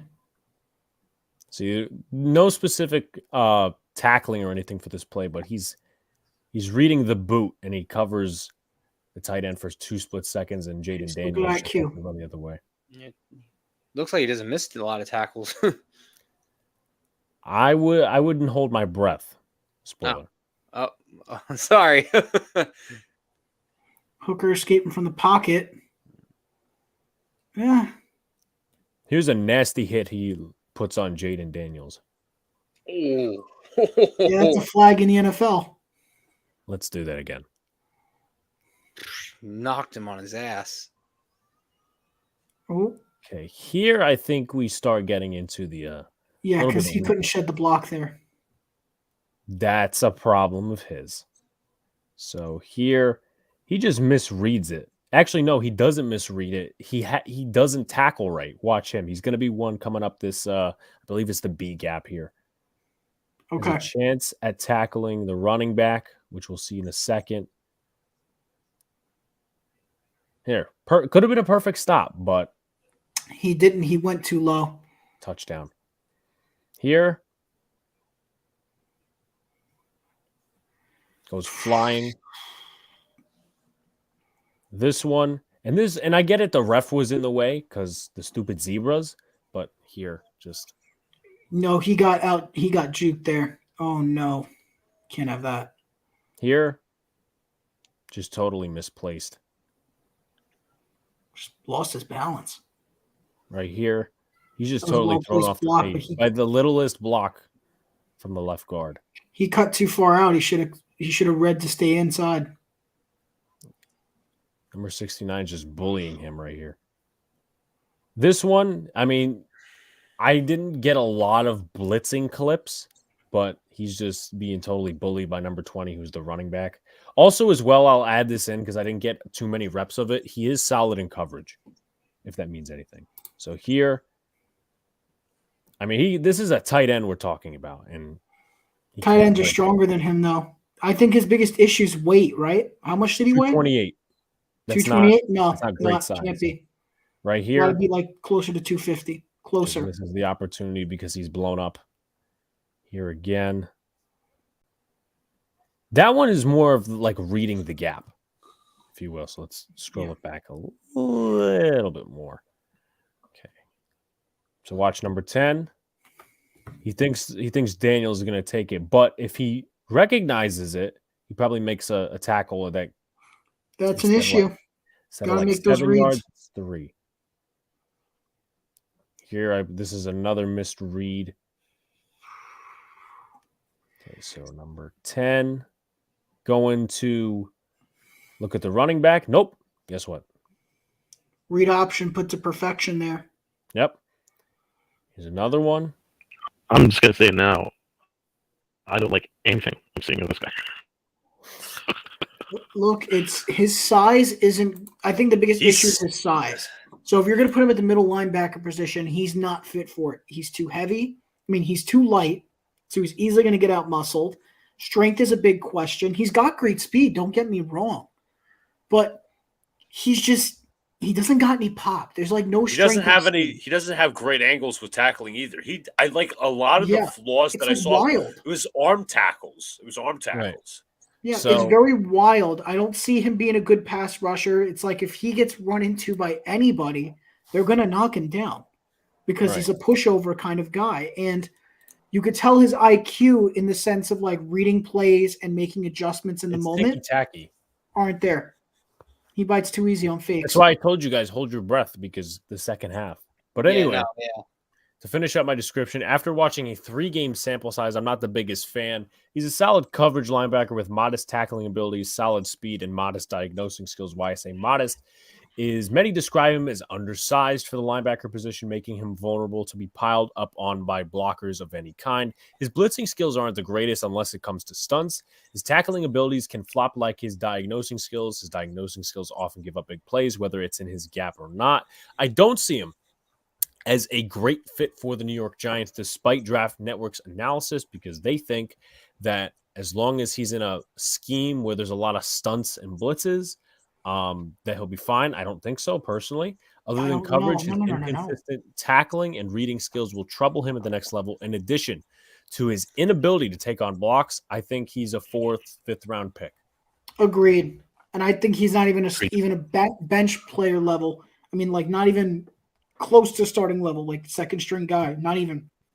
Is the guy you put on special teams as a gunner. That's what you would do with him because he's got the speed to be able to pursue and lock it down quick. And there's not much reads you have to do in the return game. It's very quick to shed a block, to make a move and cut out, which he seems like he can make some jukes and moves to make tackles and get past guys. But I don't like his wrapping ability. He obviously goes for the ankles way too much to try for the trip up. But instead, he should be aiming for waist level or at least around the knees and wrapping tight and rolling. That's how it should be when you're doing that on a run play. Aim for the knees or the waist, wrap, and drop like a gator and roll. Like that's how I was told to tackle. That's how that should work. Yeah, I agree. But anyway, 3 hours. I completely concur, man. I think he's undersized. Yeah. Very worried about that. I hate his tackling technique. Hate it. And also, like, what is it that he's going to add in the next level if he's not a pass rusher and he's not a good enough tackler to be a Mike? He's not strong enough to be a Mike. So then he'd be a Will, but I worry about his tackling ability the next level because it looks like he's not a closer. I think he'll need a teammate to help finish off a tackle. He'll maybe have his hands around someone, but he'll need someone else to knock that guy down. I completely agree with the sentiment that he's a gunner. I think he's a 5th round pick. I think he's a backup linebacker. Special teams. If that. And the probable question is for the Jets, Giants, and maybe even Bucks in this conversation, is he better than any of the linebackers that we currently have? No. I'm going to say hell no. I'm going to say he's not better than Quincy Williams. He's not better than CJ Mosley. Dude, if I was the Giants, I would bring back Tay Crowder before I bring this guy in. Tay Crowder is a Steeler for right now. Yeah, that's why I said that. He was literally Mr. Relevant for you, and he ended up starting. And he would have done better as a starter than this guy would have ever done. Would ever do. Yeah, definitely. So, if there's no final thoughts to add, I will go around to Donald, Brian, John, and Luca for their final thoughts and then close it out. Thanks, everybody, and everyone in the chat. If you haven't already liked, hit the like button. If you haven't already subscribed, hit the subscribe button and share it out to your mom and your dog and your cat and your lizard and pet snake and all those guys. And let's get those subs up. But thanks, everyone in the chat, of course. And listen, I'm really optimistic about the Yankees. I think the Yankees are going to have a really good year. And I'm going to make a sneaky prediction that the Knicks are going to get out of the first round. That's my sneaky prediction. Thanks, everyone. Good to see you, Brian. I don't think you're bad takes, Brian, this time. I think you're Brian. So I think I did pretty solid today. I think you did pretty solid. You removed that Eagles hat, and we might make you perfect. But Brian, yeah, you know what? It was really great talking to all you guys. Thanks everybody in the chat. Even Jacob, who's saying I don't play football, and why should we listen to you? Really appreciate that. For the baseball, it's a great sport. It's a great start to the season. I'm already loving the way it's going. And if you want I know you guys were talking early on about the rules. I'll make it really short. I'm okay with pretty much everything at this moment. I think the biggest issue for most people has been the pitch clock. I think the pitch clock actually works in the sense of it needs maybe a tweak or two, but it ups the pace to the pace you would see in like the 70s and the 80s. The pace of pitching then was very similar to the pace of pitching you're seeing now because there's no delay. There's no delay. Because it used to be, if you look back last year, the pitchers would sit there and take forever to reset, at least 30 seconds or more, before they actually go ahead and prepare their delivery. It like gave them a chance to like get a breather, like a rest. That's not how the game was. In 70s and 80s, it was about delivering quick and getting it out and sticking with the business. There was no resting. It was just get the job done, figure it out, focus. It was different back then. I love that they're going back to it now and pushing it more. So I'll say that about baseball. Big odds for the Yankees. Big hopes now. Getting better. Let's see how they continue to develop before I get ahead of myself and say good chance for ALCS before I say that. Mets got a lot. You guys got some figuring out to do. Hopefully Showalter's able to get you guys through the rough patch. NBA level, I'm okay with the CBA. Financials fine. I'm not okay with the actual playing aspect. I wish it could be better. Some things that just didn't help the players, and I agree with it. NHL, I'm sorry, the Devils the favorite over the Rangers, I think, right now to come out of the East. You can say what you want. Say what you want. The Devils look really That was a young, bad take. Boo. really, there's my bad take, yeah, because you're a Rangers fan. Get it. It's whatever. It's whatever. You can say what you want. I'm sorry, but the Devils, I really do like the Devils this year. I mean, they're not going to be a Stanley Cup team, neither the Rangers, but they're both squads that could at least make the conference final. A lot can happen. No, yeah, they could. They both could. And let's not forget about the bet. There's a quick reminder. If Vegas makes it to the doesn't make it to the Stanley Cup out of the West, I got to come on stream with the Let Brian Bake shirt with the clown on it. I can't wait till you're so wrong on that. I don't care that they're ahead and just go ahead. Just yep. I'm gonna let you spew out. Go ahead. But I think, again, great show, great talking with all of you, even those who do not like my takes. It's whatever at this point. It's always amazing and a privilege to talk to Alex, Luca, Don, and sometimes Angry John, who feels very timid today. I feel like he took some melatonin before we hopped on. Timid? Very timid. Little, you weren't as aggressive as I thought you were going to be today. You like that fire. You had that passion. I had to lighten my voice so you'd paid attention. I did it just for you, buddy. Dude, today you were talking to me like I was like you were a teacher, like I just got in trouble for something. Listen, Professor Angry John. Professor John. Look, guys, this is the CEO of Bag Takes you're talking to. Yeah, that's it. This was a good show. I really enjoyed being on here today. All right, Professor, what did we learn today? Well, ladies and gentlemen, we had a great show. Thank you, Evan, Jacob, Booyah, everyone in the chat. If you haven't liked already, please do so. We also are looking for more shout-outs to get those subscribers up. So please keep doing that. And thank you all for the help with all the comments and questions as well. The New York Mets played an absolute shitter today. I learned that today. The cookie definitely crumbled, and Tommy, 30,000-year-old Hunter, sucked. And we have Easy Out Escobar in midseason form, getting the bat up. Maybe he could learn some tips from Alex, but can't hit because he sucks. We got some playoffs coming. I can't wait for the live stream with the Knicks, especially. I got my Rangers to go in the playoffs too, so April, May, and hopefully we see them go far at least. And we also learned that Mr. CEO of Bad Takes has the attention span of a squirrel. I just had to throw one comment. I'm sorry. Look, Jacob made a good point. He said, Brian, your takes were fine when you paid attention to the topic.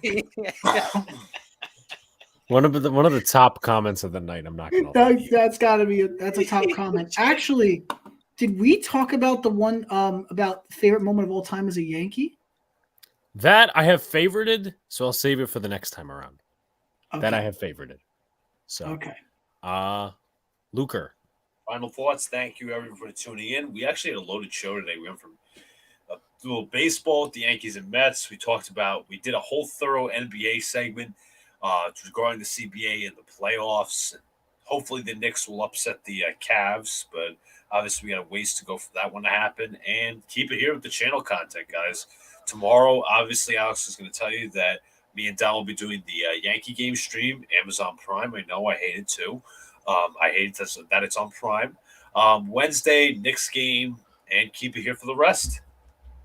Yeah. So that was on purpose, Jacob. I did purposely call them Luker because a lot of people from Brooklyn don't know how to pronounce the A. So it's Luker, Florida, California, all that stuff. But anyway, like, comment, subscribe, guys. Also become a member. I've talked about that countless amount of times. You will not regret it. Of course, we had Angry John's first recap of the Mets and the Yankees, their first series. And a lot more coming your way, but we appreciate you guys, and we will see you next time. Peace out.